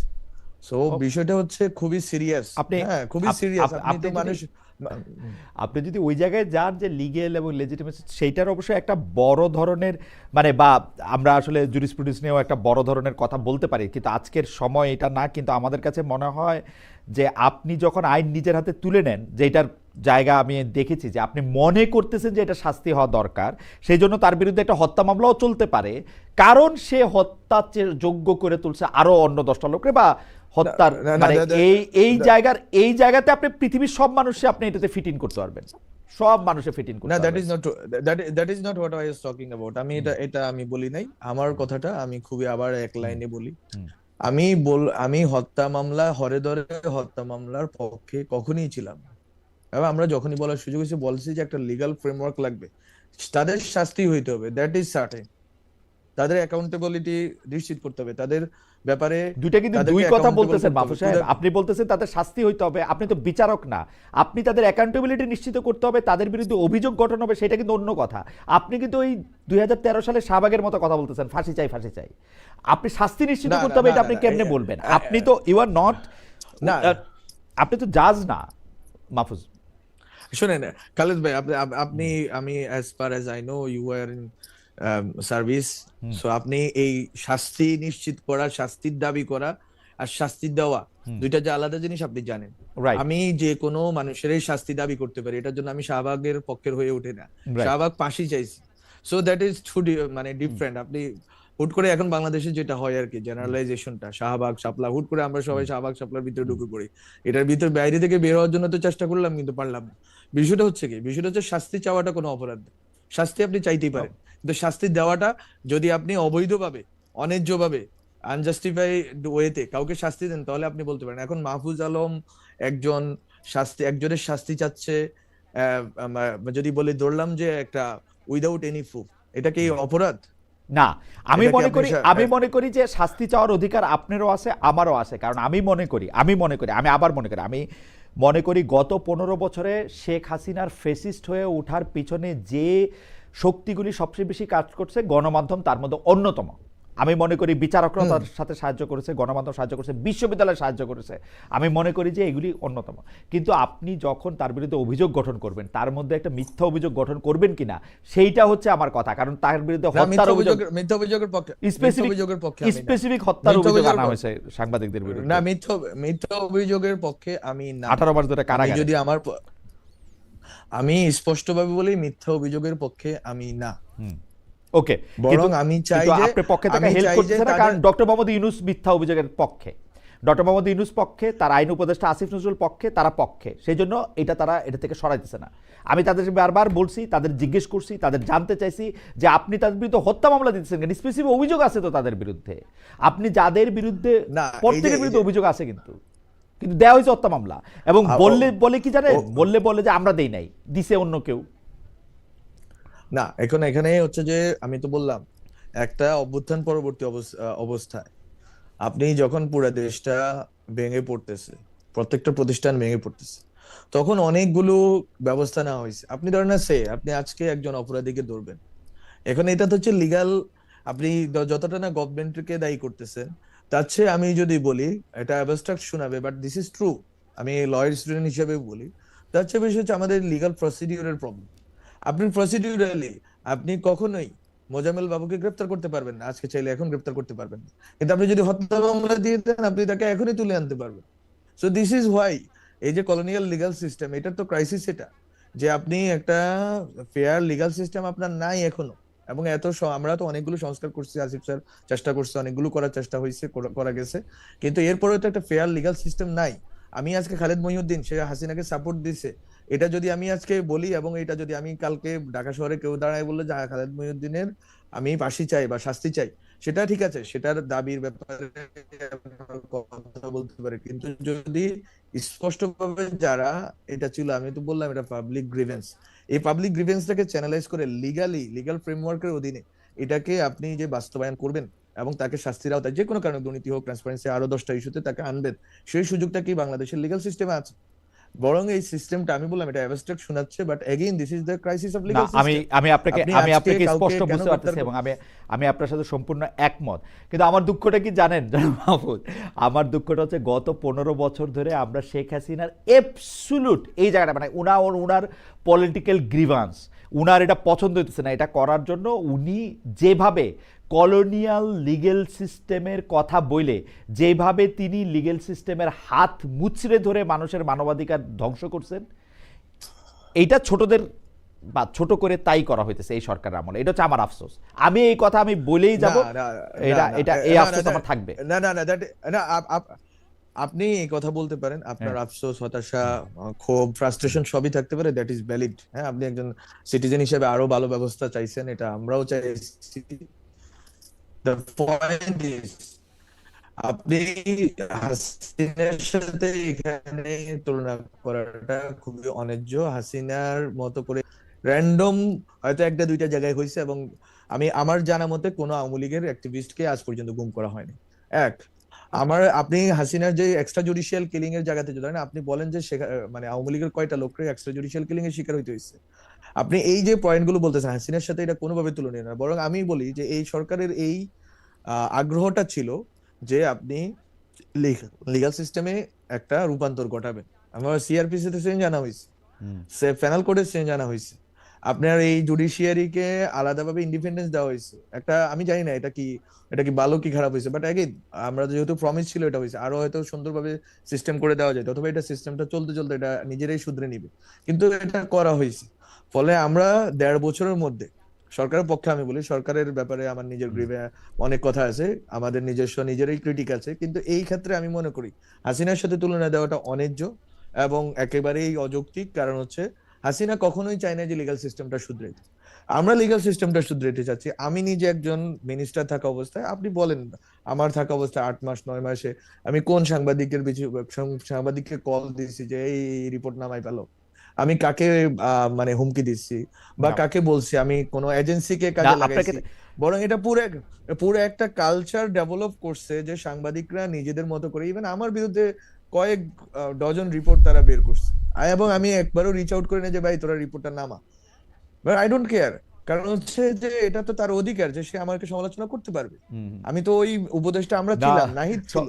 সমালোচনা তো সো করতে পারে, কিন্তু এখন মুশকিলটা হয়েছে হচ্ছে আপনার মতো করে সবাই চিন্তা করে না, এবং এটা এক ধরনের ট্যাগিং এর রাজনীতি চলে। যেমন আমাদের একজন দর্শক কিন্তু বারবার বলতেছেন যে আপনি যে আমাকে বললেন যে এই যে ধরেন আপনিও শেখ হাসিনার দলে ছিলেন খালেদ ভাই, তো আপনার কেউ একটা ফাঁসি চাইলো, এই কথাটুকু কাইটাও ব্যবহার করাতে পারে যে মাহফুজ বললেন যে শেখ হাসিনার দলে ছিলেন খালেদ মহিউদ্দিন, এবং খালেদ মহিউদ্দিন এটা নিয়ে কিছু বললেন না।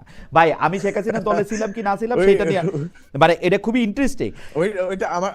ওইটা আমার বক্তব্য না, আমি কোনোভাবেই আপনাকে শেখ হাসিনার দাদা, দলের সেটা তো পক্ষে আপনার বিপক্ষে বক্তব্য না, বলতেছি ওট্টু না, কাইটা, সেটা আমার কাজ না। ওট্টু কাইটা আবার ওট্টু করবো তো ওটা বলবে। এবং দেখেন একজন রেদন আহমেদ তিনি বলতেছেন খালেদ ভাই ফেব্রুয়ারিতে দেশে আসেন, মব কেমন দেখাবেন, রেডি হয়ে আসেন। আমি ফেব্রুয়ারিতে দেশে আসবো ভাই, রেডি হয়ে আসবো, এটা নিয়ে আর তো বলে লাভ নেই। আমরা পরবর্তী জায়গায় যাই, যে আপনি বলতেছেন যে সেইখানে আপনারা চেষ্টা করছেন যে বিচার বিভাগকে আসলে স্বাধীন করার। বিচার বিভাগ বাংলাদেশের স্বাধীন ছিল, কিন্তু সেই স্বাধীনতাটা ছিল হচ্ছে শেখ হাসিনার স্বাধীনতা। শেখ হাসিনা তাদেরকে যতটুকু স্বাধীনতা দিত, যে বিষয়ে স্বাধীনতা দিত সেই বিষয়, সেটা থেকে আপনারা আলাদা করতে চাইছেন।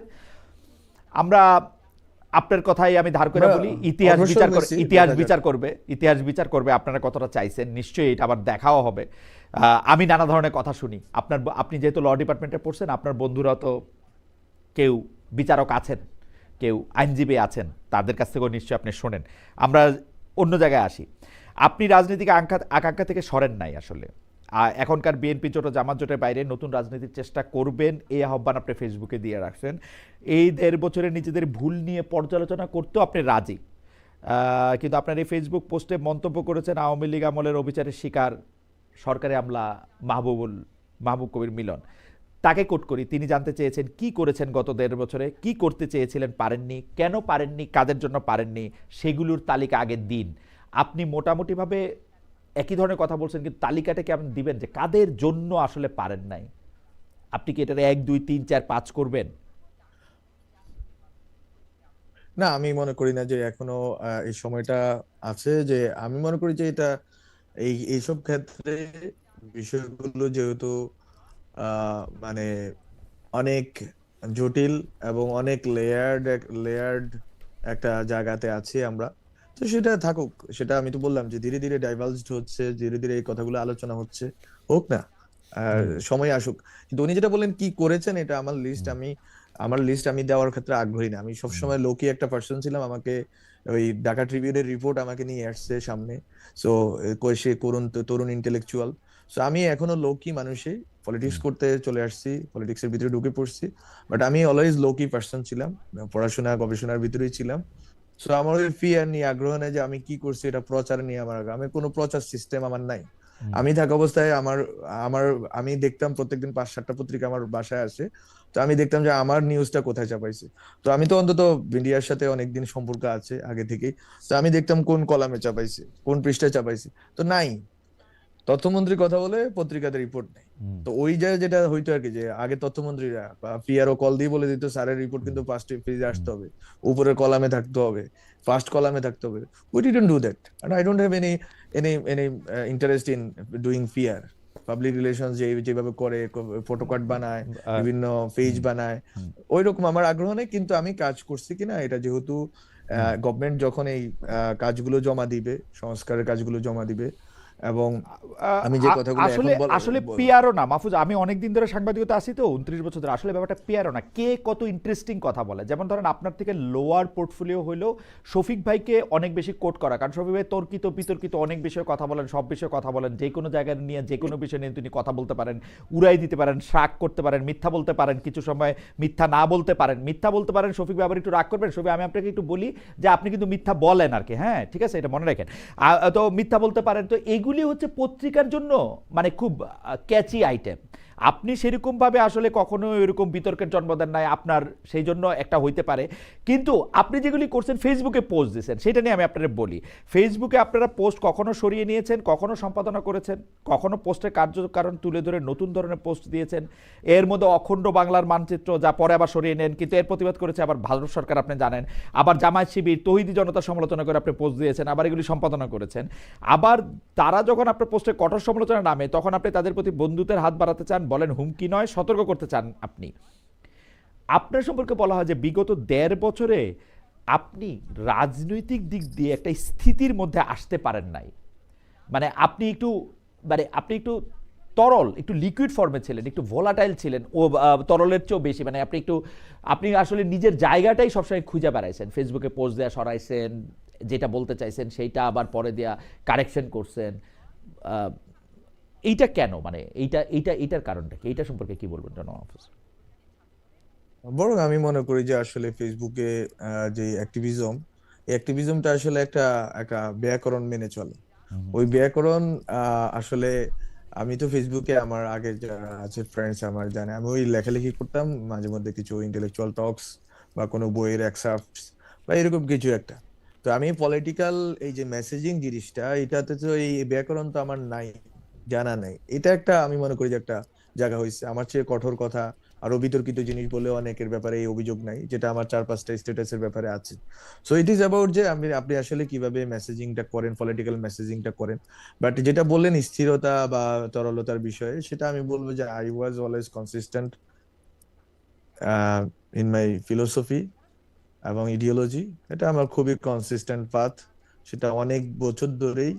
অবশ্যই আমি ইভলভ করতেছি, আমার অনেক চিন্তা ইভলিউশন করছে, অনেক বাস্তবতার ভিতর দিয়ে আমি আরো হয়তো চেষ্টা করতেছি নিজেকে গুছিয়ে নেওয়ার জন্য, সাজিয়ে নেওয়ার জন্য। আমি মনে করি এটা একটা জার্নি, এই জার্নিতে আমি আছি। কেউ যদি স্থির বিশ্বাসে বিশ্বাসী হয়ে যায়, তাহলে তার আর কোনো পলিটিক্যাল ফিলোসফিক্যাল জার্নি থাকে না। সো আপনি ওই তরল যেটা বলছেন, that is good for me, fluidity থাকা তো ভালো। হুম।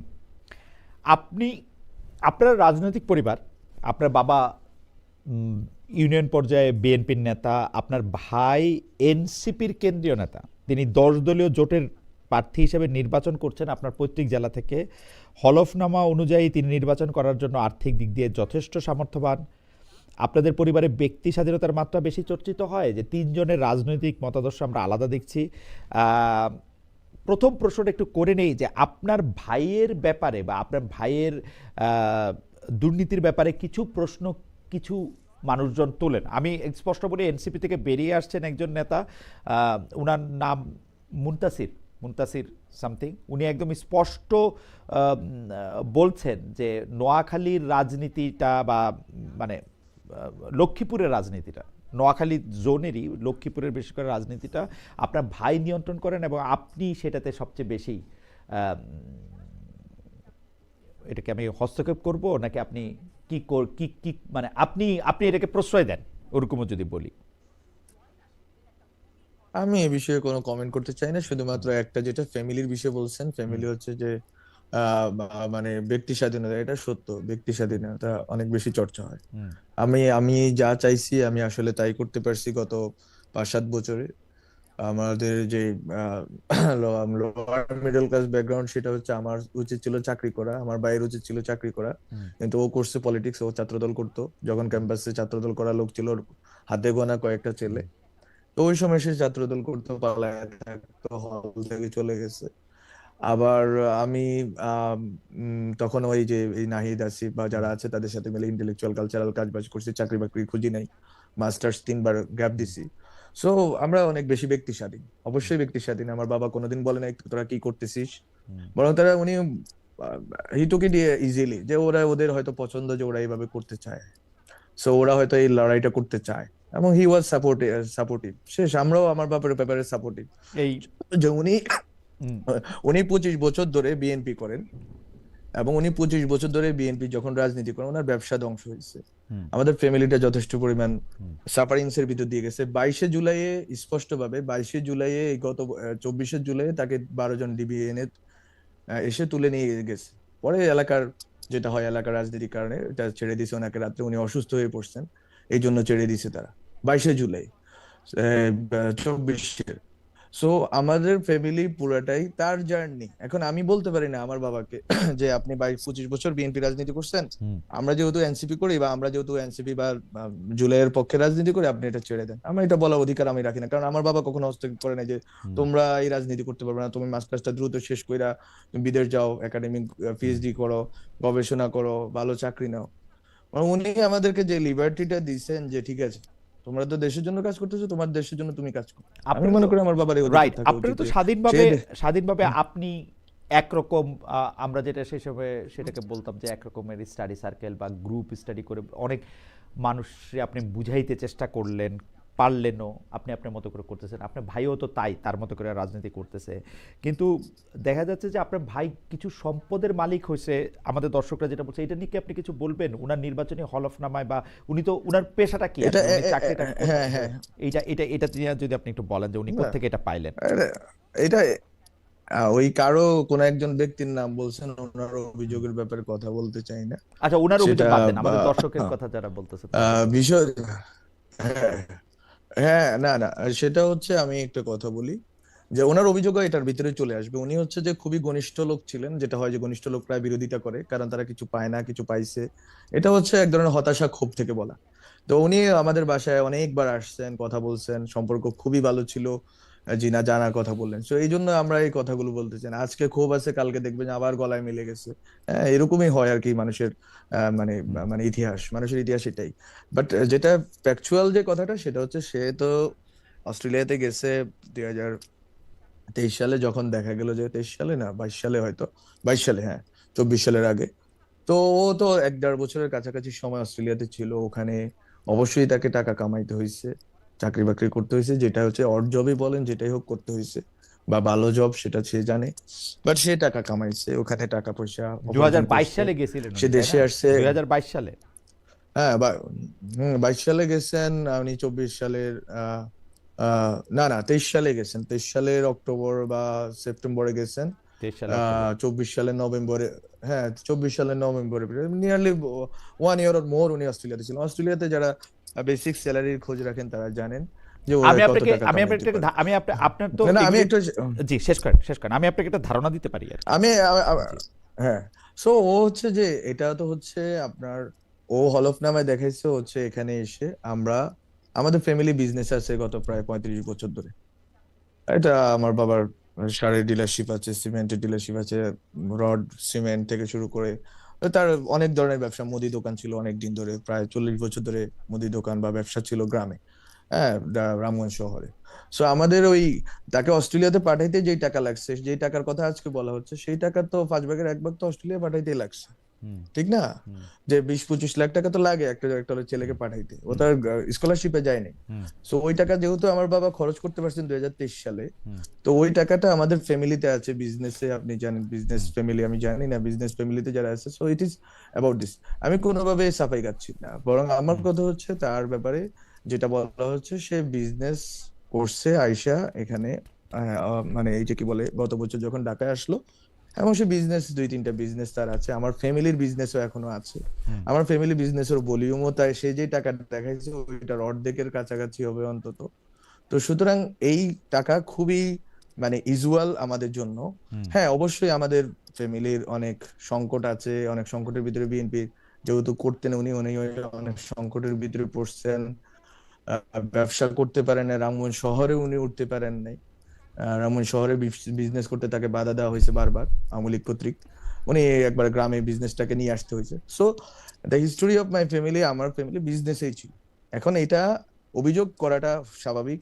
আমি মনে করি যে প্রত্যেকের অভিযোগ করা, প্রশ্ন করা রাজনীতিবিদদেরকে অধিকার আছে, আমাকেও করতে পারেন, সবাইকে করতে পারেন। আম- কিন্তু অভিযোগটা যদি একটু আগে যে তদন্ত সাপেক্ষ হয়ে যদি সত্য প্রমাণিত হয়, আমি মনে করি আহ, সেটা দেখা যাবে। কিন্তু বিষয়টা হচ্ছে, আম- আপনি এটার জন্য মেলাইন করার যদি এটা কথা বলেন, বরং আমি আপনাকে অব- বলি খালেদ ভাই, you know ji about this better than me, hmm hmm যে ট্যাক্স ফাইলে, ট্যাক্স ফাইল দিয়ে তো কথা হচ্ছে, ট্যাক্স ফাইলে তো হলফনামায় রূপান্তরিত হয়েছে হুম নির্বাচনী। হুম ট্যাক্স ফাইল দিয়ে কি আপনি মানুষের সম্পদ যদি গণা না শুরু করেন, তাহলে না কিন্তু আমি এটা আপনাকে আসলে আমি খুবই, না খুবই এটা আমার কাছেও এটা খুবই মানে মনে হয় যে এটা আসলে ঠিক উপায় না, কিন্তু আমি আপনাকে দুই একটা জিনিস বলি।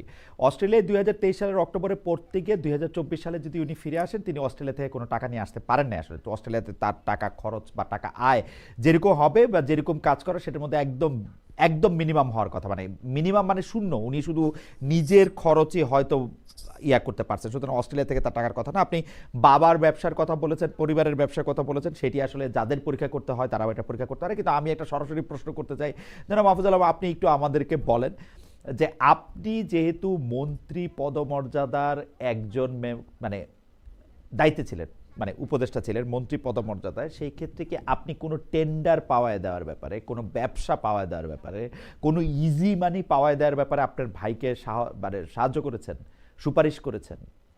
নো, আই, নট আপনার এ অফিস সিঙ্গেল ব্যবহার করে টাইম কি উনি ব্রাদার, আই উনি হ্যাভ টাকার মালিক হয়েছেন আপনার অফিস ব্যবহার not করে? a not G not a single time, brother. Whenever I got to know about anything hmm hmm coming to this end, হুম যে এইরকম ঘটনা ঘটতে যাচ্ছে, কেউ হুম তদবির বাণিজ্য করতে চাচ্ছে, কেউ চাকরি এটা সেটা যেটা বলছে, I stop that. Hmm not a single time আমি আমার পাবলিক অফিস, গভর্নমেন্ট, এটা আমানত আমি নষ্ট হুম। করি নাই। এবং এবং And this কাউকে was করতে my, অ্যালাউ করেন নাই, কাউকে করতে অ্যালাউ করেন নাই। নো ওয়ে, নো ওয়ে, আমি হুম অ্যালাউ করি না। এবং অ্যালাউ করতে আমি এটা আমার নৈতিকতার জায়গা থেকে আমি আমার এই পজিশনটা ধরে রাখছি বলে আজকে আমি একা দাঁড়াই আছি। আমি একা দাঁড়ায় থাকার সামর্থ্য এই জন্যই আছে, হুম হুম কারণ I I did no wrong. আমি কোনো রং করি নাই, এবং রং ডুইং যারা করতে চায় বা করার চেষ্টা করছে আমি এটা থামাইছি। যেটার হুম ব্যাপারে একটা কথা আছে না, তার একটা জনের সাথে কথা হচ্ছে হুম কিছু টেন্ডারের হুম বিষয়ে, আহ, একবারে ওইটা জানার সাথে সাথে এটা বন্ধ করে দেওয়া হয়েছে। এনি টাইম যখনই আমার কাছে আসছে যে ঠিক আছে, আপনি জানেন সিট অফ পাওয়ারে আপনি বসলে আপনার চারপাশে অনেক মধু আসে বা হুম মাছি আসে, অনেক লোক আসে কথা বলার জন্য, দেখা করার জন্য, এটা সেটা পাওয়াই দেওয়ার জন্য। But I have tried my best যে যাতে কোনো রকম ভাবে হুম। এই এই জিনিসটা আমার বাসায়, আমার ফ্যামিলিতে না ঢুকে। এই রাদার আই হ্যাভ ট্রাইড যে ঠিক আছে। একটা খুবই মানে জনপ্রিয় কথা যে সিসিটিভির টেন্ডার পাওয়া দেওয়ার ব্যাপারে আপনি একটা হেল্প করছেন, ওরকম কোনো কিছু আছে? No way, no way. No okay no no okay no no, I can no way. আপনি আমার পুরো মন্ত্রণালয়ে যারা দায়িত্বে ছিল তাদের থেকেও খোঁজ নিতে পারেন যে স্যার আপনাদের স্যার দায়িত্বে ছিল, হ্যাঁ উনি কোনো কিছু করতে দিয়েছেন কিনা, আপনি খোঁজ নেন। ওকে। আপনি কি আপনার ভাইয়ের জন্য ভোট চাইবেন? উনি এনসিপি থেকে দাঁড়াইছেন। আমি শুভকামনা রাখতে পারি, বাট আমি তো অবশ্যই, আমার পলিটিক্যাল পজিশন তো আলাদা। হ্যাঁ তার প্রতি আমার শুভকামনা আছে। আমি জানি যে সে কি কষ্টের ভিতর দিয়ে গেছে, সেও লড়াই করার চেষ্টা করছে, দীর্ঘ সময় ধরে রাজনীতি করছে। So wish him good luck. Um, একটা প্রশ্ন যে এখন আসে যে বিভিন্ন দাবি দেওয়ার আন্দোলন থামেনি, ওসমান হাদি হত্যার দাবিতে ইনকিলাব মঞ্চ অনেক সক্রিয়, সোশ্যাল মিডিয়ায় নানা গুজব গুঞ্জন, জাতীয় নির্বাচন নিয়ে আপনি কোনো শঙ্কা দেখেন? নাকি ওসমান হাদির প্রসঙ্গটা যখন আনা হলো তখন এই প্রশ্নটা একটু করতে ইচ্ছা করে যে যে যার মতো করে ওসমান হাদির মৃত্যুটাকে পুঁজি করে ক্যাশ করতে চাইতেছে কিনা? কারণ আমি কেন এটা বলতেছি, উসমান হাদির কারণ ওসমান হাদি এই যে বিভিন্ন ধরনের মব যেগুলি তারে তার মৃত্যুর পরে যেগুলি হয়েছে সেগুলি সরাসরি সে করতে মানা করছে। সে বলছে যে পারলে আরো 10টা প্রথম আলো কইরা দেখান, আমাদের এই জায়গাটার মধ্যে থেকে এটা করে দেখান। উনি এনসিপির নতুন নেতৃত্ব কেন আজকে গেঞ্জি ছাইরে দামি পাঞ্জাবি পড়তেছে সেগুলি নিয়েও প্রশ্ন তুলছেন। কোথা থেকে তার এই লজ্জার কথা বলছেন? উনি বিএনপির সমালোচনা করছেন, জামাতের সমালোচনা করছেন, সবার সমালোচনাই করছেন, সাংবাদিকদের সমালোচনা করছেন, আমাদের সমালোচনাও করছেন। কিন্তু কিছু পক্ষ এখন হঠাৎ করে তারা একটা সোল ডিস্ট্রিবিউটর হয়ে এইটাকে ক্যাশ করতে চাইতেছে কিনা, মানে এইটার জিনিসটা কি আসলে আপনি কিভাবে দেখেন? আমার মনে হয় যে যে কোনো রাজনৈতিক হত্যারই এক ধরনের আফটার ইফেক্ট আছে, এবং আহ, এটা তো অবশ্যই এক ধরনের রাজনীতি আছে, মেমোরির পলিটিক্স, অন্য কথাটা বললাম না। মেমোরির একটা স্মৃতির রাজনীতি তো আছে। এখন ওটা তারা করতে চেষ্টা করতেছেন, বিভিন্ন পক্ষ করার চেষ্টা করতেছে। আমি মনে করি যে এখানে ট্রু টু শহীদ ওসমান হাদি হওয়া গুরুত্বপূর্ণ। শহীদ ওসমান হাদি যেই ভিশন এবং যে অ্যাসপাইরেশনের জন্য ওনাকে ব্রুটালি কিল করা হয়েছে, মার্ডার করা হয়েছে, আমি মনে করি ওইখানে আমাদের সবার থাকা উচিত। এবং ওইটা কোনোভাবেই মব ভায়োলেন্স না, কোনোভাবেই হচ্ছে যে মানে প্রতিক্রিয়ার রাজনীতি না, বরং আমরা যেটা কথা বলি যে গঠনের রাজনীতি, গড়ে তোলার রাজনীতি, যেভাবে উনি ইনকিলাব কালচার সেন্টার গড়ে তুলছেন, লেখালেখির মাধ্যমে, বক্তব্যের মাধ্যমে হুম, মানুষকে পলিটিক্যালি হুম। এডুকেট করার চেষ্টা করছেন। আমি মনে করি দিস ইজ দ্য ওয়ে, এবং ওই ওয়ে যারা পালন করবে, আমি মনে করি they are all comrades of Shahid Osman Hadi. Okay. Yes. আমরা আমরা আমরা প্রায় শেষ পর্যন্ত চলে এসেছি। আর কয়েকটা বিষয় শুধু, আমাদের একজন দর্শক বারবার এই প্রশ্ন করছেন যে বাংলা এডিশন নামে একটা নিউজ পোর্টালের পক্ষ থেকে এই অভিযোগ করা হয়েছে যে তারা আপনি তাদের কাছে ঘুষ চাইছিলেন। এইটা নিয়ে কি আপনি কোনো কিছু বলবেন, যে আপনি কি এরকম কোনো কিছুর ইয়েস। অনুমোদন পাওয়ার না, ব্যাপারে ঘুষ চান? না, না, না, না, নট এ সিঙ্গেল টাইম, বরং হ্যাঁ, ইলিয়াস ভাইকে হুম, এটা দেওয়ার ব্যাপারে দুইজন ছাত্রনেতা, নাম বলবো না, দুইজন ছাত্রনেতা আমাকে বারবার চাপাচাপি করছেন। আমি বলছি আমি ইউজুয়ালি এখন অনলাইন টনলাইন দিব না, হুম, আমি চাই এটা পরবর্তীতে কমিটি হয়েছে, হুম, কমিটির মাধ্যমে যাওয়ার চেষ্টা করা হয়েছে। সো প্রশ্নটা ছিল অনলাইনে ওনার কাছে একজন টাকা চাইছে, ওই লোকটা কোনোভাবে আমার সাথে সম্পর্কিত না, হুম, বরং ওনার দাবি অনুযায়ী, আমি জানি না, আমার এটা চেক করার সুযোগ নেই, আমরা বারবার রিচ আউট হুম, করার চেষ্টা করছি যে উনি যাতে প্রমাণ দেন, তাহলে যাতে আমরা বিভাগীয় ব্যবস্থা নিতে পারি। মন্ত্রণালয় অথবা কর্মচারী ওনার কাছে টাকাটা চাইছেন, এবং এই টাকাটা কোনোভাবে 1 কোটি না, 1 লাখ টাকা ওনার কাছে চাইছে। এটা 1,000 টাকা চাওয়াটাও আমি মনে করি যে অপরাধ। ফলে উনি যদি প্রমাণ উপস্থাপন করেন, আজও যদি উপস্থাপন করেন, হুম, যেটার সাথে আমার ব্যক্তিগত কোনো সংযোগ নাই, ওই অফিসার আমার সময় নিয়োগ পাওয়া না, ওই অফিসারের সাথে আমার কোনো যোগাযোগ নাই, আমার অফিসার মানে আমার হুম, যারা এপিএস পিও ছিল তাদের যোগাযোগ নাই, উনি যদি প্রমাণ উপস্থাপন করেন, আমি কালকেই তথ্য উপদেষ্টাকে, যিনি আছেন দায়িত্বে, ওনাকে পাঠিয়ে বিভাগীয় তদন্তের ব্যবস্থা করব। এটা হচ্ছে খুবই ক্লিয়ার। উনি একটা মিথ্যা কথা বারবার বলে এটাকে সলিড করার চেষ্টা করতেছেন, দ্যাট ইজ নট ট্রু। আর ওকে, অনলাইন পত্রিকা আমি আরো অন্তত কয়েক ডজন মানুষকে দিছি, হুম। Ask them. কিন্তু ওয়ান উনারে দিতে থাউজেন্ড চান নাই, টাকা কিন্তু আমি উনারে দিতে চান নাই। আমি ওনারে দিতে চাওয়া না, প্রথম দিকে যখন আমি দায়িত্বে আসছি, হ্যাঁ, যখন, তখন আসলে এই জিনিসগুলো দেওয়া না দেওয়ার বিষয়ে আমি কনসার্ন ছিলাম, কারণ আমি তো জানি আমার বিরুদ্ধে সবসময় অভিযোগ তোলা হবে। I am the Nanda Ghosh of this government. Ah, so আমার তো সবসময় হচ্ছে যে সতর্ক থাকতে হয়। আমি দেখেন না, হুম, কথা কম বলি। হুম, হ্যাঁ, আমি কথা কম বলি, এবং আমি যতটুকু পারি, আমি তো চুপ আছি ফেসবুকে সেই জুন মাস থেকে, কথা বলি না। সো আমি তো ভয়ে থাকি যে আমার বিরুদ্ধে কি না কি হবে। সো রেদার আমি কিছু দেওয়ার আগে আমি সবার সাথে পরামর্শ করছি, হুম, তো তখন দেওয়া শুরু করে নেই অনলাইন। ওকে, তখন প্রথম দিকে ইলিয়াস ভাইকে দিলাম, বাংলা আউটলুক হুম, পাইছে, ক্লাইমেট ওয়াচ পাইছে, আরো আমি অনেক নাম বলতে পারি। হুম, আস্ক দেম যে আমি 1 টাকা কারো কাছে চাইছি কিনা। হুম, হুম, আমি তো অনেকের ওকে, নামও জানি না, যে আমাকে বলছে হ্যাঁ এই ভালো লোক, হুম, হ্যাঁ ওই ভালো লোক, ও অনেকদিন ধরে অনলাইন চালাচ্ছে, ও 10 বছর ধরে চালাচ্ছে, ও পরিশ্রম করছে, আওয়ামী লীগ তাকে দেয় না। 14 বছর আগে একটা আবেদন হয়েছে এক লোকের, হ্যাঁ, ও নাকি আমরা দিলাম। তো হুম, আমি কারো কাছে টাকা চাই না। ইলিয়াস হোসেন যিনি হচ্ছে যে মানে মানুষের একটা পার্সোনাল কথা পর্যন্ত হচ্ছে যে একটা বড় 1 ঘন্টার ভিডিও করে ফেলেন যেটা হুম। নিয়ে, ওনার কাছে আমি টাকা চাইবো? আমার এত সাহস হয়ে গেছে না? খুবই ইন্টারেস্টিং ওনার আর্গুমেন্টটা। সো এটা আসলে কোনোভাবেই সত্য না, বরং উনি যদি দাবি করা অর্থে উনি যদি দাবি করেন যে কেউ চাইছে, যে অফিসিয়াল চাইছে, ওই অফিসিয়ালকে উনি ইন্ডিকেট করেন, ওটার বিবরণ দেন, বিবরণী প্রমাণ সহ দেন। আমি এখনো সুযোগ আছে আমার বলার, আমি সরকারের যারা উপদেষ্টা, যিনি উপদেষ্টা আছেন তাকে বলবো যে বিভাগীয় তদন্তের ব্যবস্থা করতে, যেটা আমরা বিটিভির যে কর্মকর্তারা দুর্নীতিগ্রস্ত ছিলেন তাদের ব্যাপারে বিভাগীয় তদন্ত করে তাদের বিরুদ্ধে ব্যবস্থা নিয়েছি। ওকে। সো দিস মানে এইটার ব্যাপারে আপনি, সো ক্লিয়ার। এটার ব্যাপারে আপনি এটার ব্যাপারে আপনি পরিষ্কার। আচ্ছা, আমরা পরবর্তী প্রসঙ্গে যাওয়ার আগে আমি একটু এইটা, আমি গত, আমি একটা মনোলগ ধরনের অনুষ্ঠান করি, উচিত কথা নাম, তো সেটার মধ্যে আমি বলতে চাইছিলাম যে সরকার যে সংস্কার করতে সময় যে যে হাঁ ভোট চাইতেছে বা হাঁ ভোটের পক্ষে প্রচারণা চালাতেছে, এটা সরকার করতে পারে। আমার অবস্থান হচ্ছে এই। আপনার কি মনে হয় জনাব মাহফুজ আলম, আপনি কি মনে করেন যে সরকারের পক্ষ থেকে কি, সরকার যেহেতু নির্বাচনকালীন সময়ের সরকার, তারা কি একটা গণভোটের ব্যাপারে একটা অবস্থান নিতে পারে, মানে হ্যাঁ ভোটের পক্ষে মনে প্রচারণা হয় চালাতে পারে? আমার মনে হয় দেয়ার প্রেসিডেন্ট নজির আছে যে এটা করা যায়। এখন এটা তো হচ্ছে একটা, এইটা একটা transitional government, it is not hmm, like any other government, এটা হুম, ট্রানজিশনাল গভর্নমেন্ট। হুম, এটার মানে মানে রিজন দেখে মানে এটা মানে এটা যেই মানে টিকে থাকার মানে যদি একটা রিজন থাকে, এই রিজনটা হচ্ছে যে এটা রিফর্ম ডেলিভারি করবে, হুম, যেটা সে করতে পারে নাই, হুম, করতে পারেনি দেখে তো গণভোটের মাধ্যমে আরেকটা নির্বাচিত সরকারের হাতে তুলে দিচ্ছে। তো I think they can do it, but with মানে আরো হয়তো কনসিডারেশনস গুলো নেওয়া উচিত ছিল, যে হুম। এত ম্যাস না করে যেটাকে আরো আমি মনে করি যে আরো কনসিডারেশনস থাকা ভালো ছিল আর কি। কিন্তু এটা করা যাইতে পারে, আমি মনে করি এটা অবৈধ না, এটা অনুচিত না। এটাই তার কারণ, নাহলে এই গভর্নমেন্ট থাকে না হুম। রিফর্ম ছাড়া এবং রিফর্মের ম্যান্ডেট ছাড়া।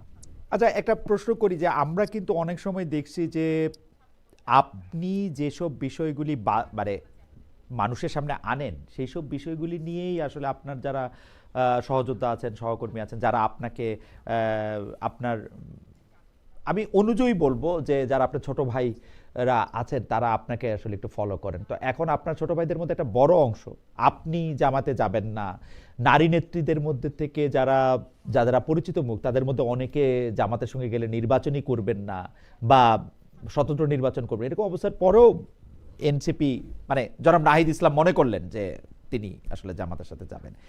এখন তারা যে, জনাব নাহিদ ইসলাম, জনাব নাসিরুদ্দিন পাটোয়ারি, জনাব হাসনাত আবদুল্লাহ, জনাব সার্জিস আলম, তারা যে বক্তব্যগুলি দিচ্ছেন, সেই বক্তব্যগুলির আগের বয়ান থেকে যে একটা মধ্যপন্থা রাজনৈতিক দল থেকে, তো তাদের ডেফিনেটলি একটু আলাদা বয়ান তৈরি করতে হচ্ছে। সেই বয়ানগুলিকে আপনি কীভাবে দেখেন, নাকি নতুন কোনো বয়ানই আপনি দেখেন না, মানে সেটা আসলে কি? যেমন এনসিপি প্রথমেই বলতেছে যে জামায়াতের সঙ্গে তার হচ্ছে আদর্শিক জোট। এখন আদর্শিক জোটটা কি, এটা আমি, আদর্শিক জোট না সেটা কি আসলে আমি এটা বুঝি না। মানে মানে জোট আদর্শ ছাড়া কেমনে হয়? এটা তো আদর্শ থাকতেই হবে, তাই না? এটা তো, আপনার কাছে কি মনে হয় যে তাদের এখন পলিটিক্যাল উপস্থাপনাটা কি, জনগণের কাছে তাদের ভোট চাইবার জায়গাটা কি? আমি দেখলাম Hasnat Abdullah is very smart, তিনি বিএনপি, তার যে প্রধান প্রতিদ্বন্দ্বী, তার বিরুদ্ধে আদালতে গিয়ে জিতে রাইটলি তিনি তাকে বসিয়ে দিতে পেরেছেন। কিন্তু অন্য জায়গায় যে আপনি এনসিপির হয়ে যাবেন, আপনার বলাটা কি আসলে, মানে আপনি বলতেছেন কি, কেন এনসিপির মানুষ ভোট দিবে? এটা তো এনসিপি লিডাররা বলতে না, পারে, আই এম আপনার নট পর্যবেক্ষণ কি, মানে মানে ওদের ইন এ জায়গাটা কি পজিশন। আসলে, মানে জায়গাটা কি? খালি আমি জুলাইতে যুদ্ধ করছি সেটা?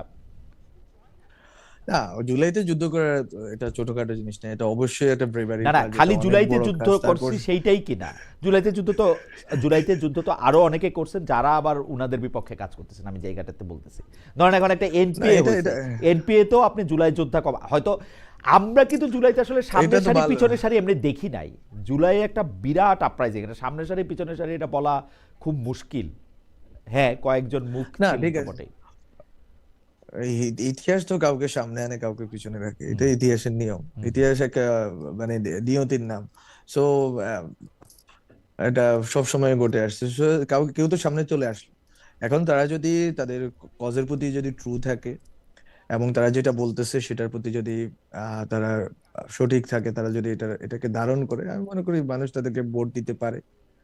আর যদি তাদেরকে মানুষ মনে করে, যেটা আমি পাচ্ছি মাঠে যাদের সাথে কথা বলতে, যেহেতু নিউ প্ল্যাটফর্ম করব, অনেকের হুম, সাথে কথা বলার সুযোগ হচ্ছে আমার, মানুষের মধ্যে এক ধরনের হতাশা, বেশি করে হতাশা, অনাস্থা চেয়ে হতাশা, হুম, যে ওরা কেন এদিকে গেল। হুম, এরকম না যে ওরা গেছে ওদেরকে আমরা ঘৃণা করি, হুম, বরং ইমোশনালি, যে আমরা তো ওদের প্রতি ইমোশনালি ইনভেস্টেড ছিলাম, ওদেরকে ভালোবাসতাম, হুম। স্নেহ করতাম, তো ওরা কেন এই ভুলটা করলো। সে মানুষের মধ্যে এই হতাশা বা ক্ষোভটা আছে।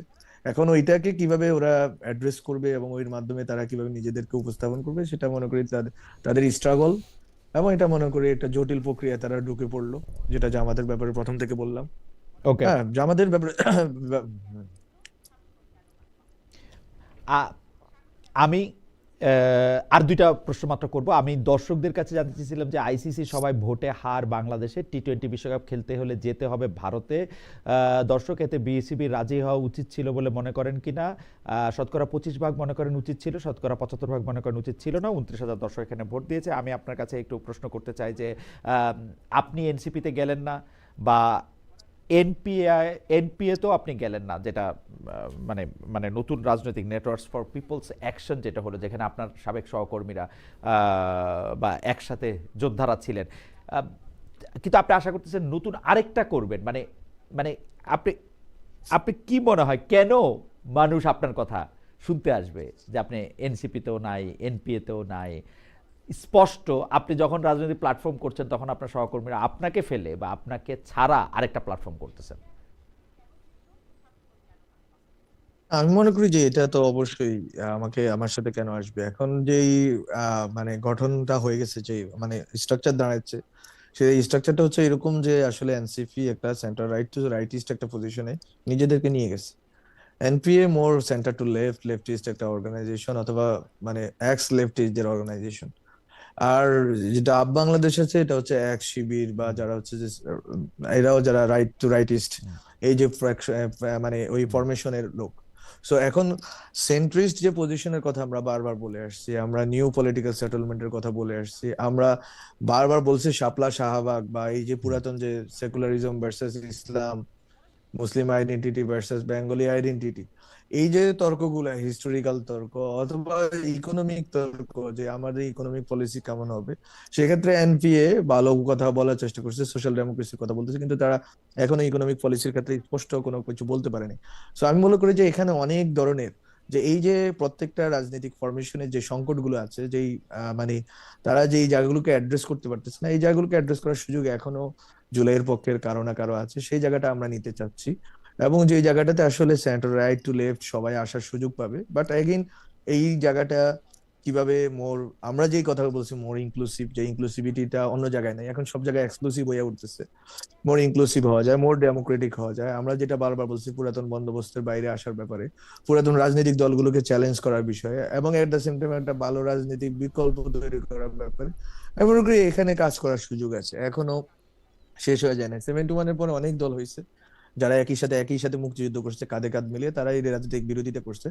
বাট আমি মনে করি যে জুলাইয়ের ক্ষেত্রে এটা একটা সত্য জিনিস, যে জুলাইয়ের পক্ষে অনেকগুলো প্ল্যাটফর্ম আছে, হবে, এবং সবগুলো প্ল্যাটফর্মই জুলাইয়ের ক্ষেত্রে বাংলাদেশের স্বাধীনতা, সার্বভৌমত্ব, অখণ্ডতার প্রশ্নে এক থাকবে, এবং আরো যে রাজনৈতিক কোশ্চেন গুলো আছে।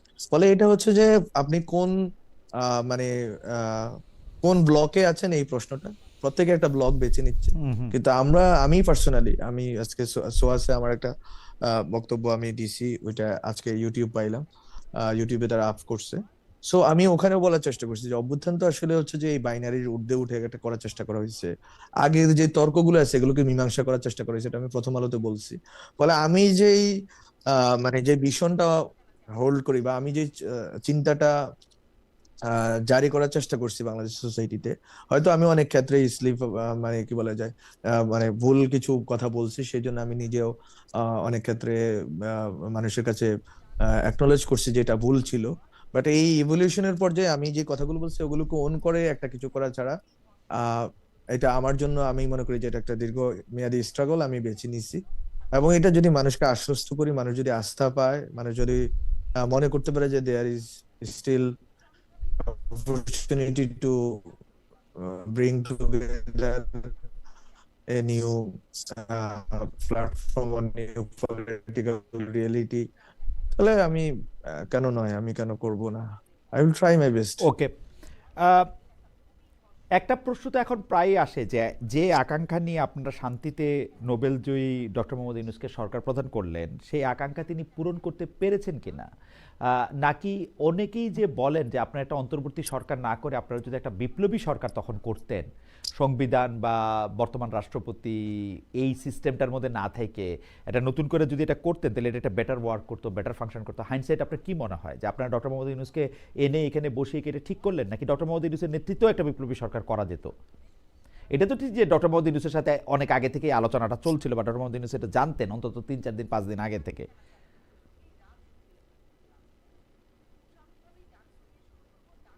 হ্যাঁ, বিপ্লবী সরকার বা জাতীয় সরকার এইসব আলোচনাগুলো টেবিলে ছিল 3 তারিখ থেকেই। হুম, হ্যাঁ, 3 তারিখ থেকে 5 তারিখ পর্যন্ত। এর আগে জানি না কি বিষয় কি ছিল, হুম, বাট 3 তারিখ থেকে 5 তারিখ পর্যন্ত যেই আলোচনাটা ছিল সবগুলো সার্কেলের মধ্যে, যারা অভ্যুত্থানে অংশীদার ছিল রাজনৈতিক দলগুলোর মধ্যে, এমন একটু ওখানে স্পষ্ট ছিল যে বিপ্লবী জাতীয় সরকার সব সম্ভাবনাই টেবিলে ছিল। কিন্তু বিএনপির অ্যাক্টিং চেয়ারপারসন, এখন যিনি চেয়ারম্যান হয়েছেন, জনাব তারেক রহমান, ওনার সাথে যখন আমরা কথা বলছি 5ই আগস্টের সন্ধ্যায়, উনি যেহেতু জাতীয় সরকারের বিষয়ে উনি একমত হন নাই, ও বিএনপি একটা বড় স্টেক হোল্ডার, বিএনপি বাংলাদেশের রাজনীতি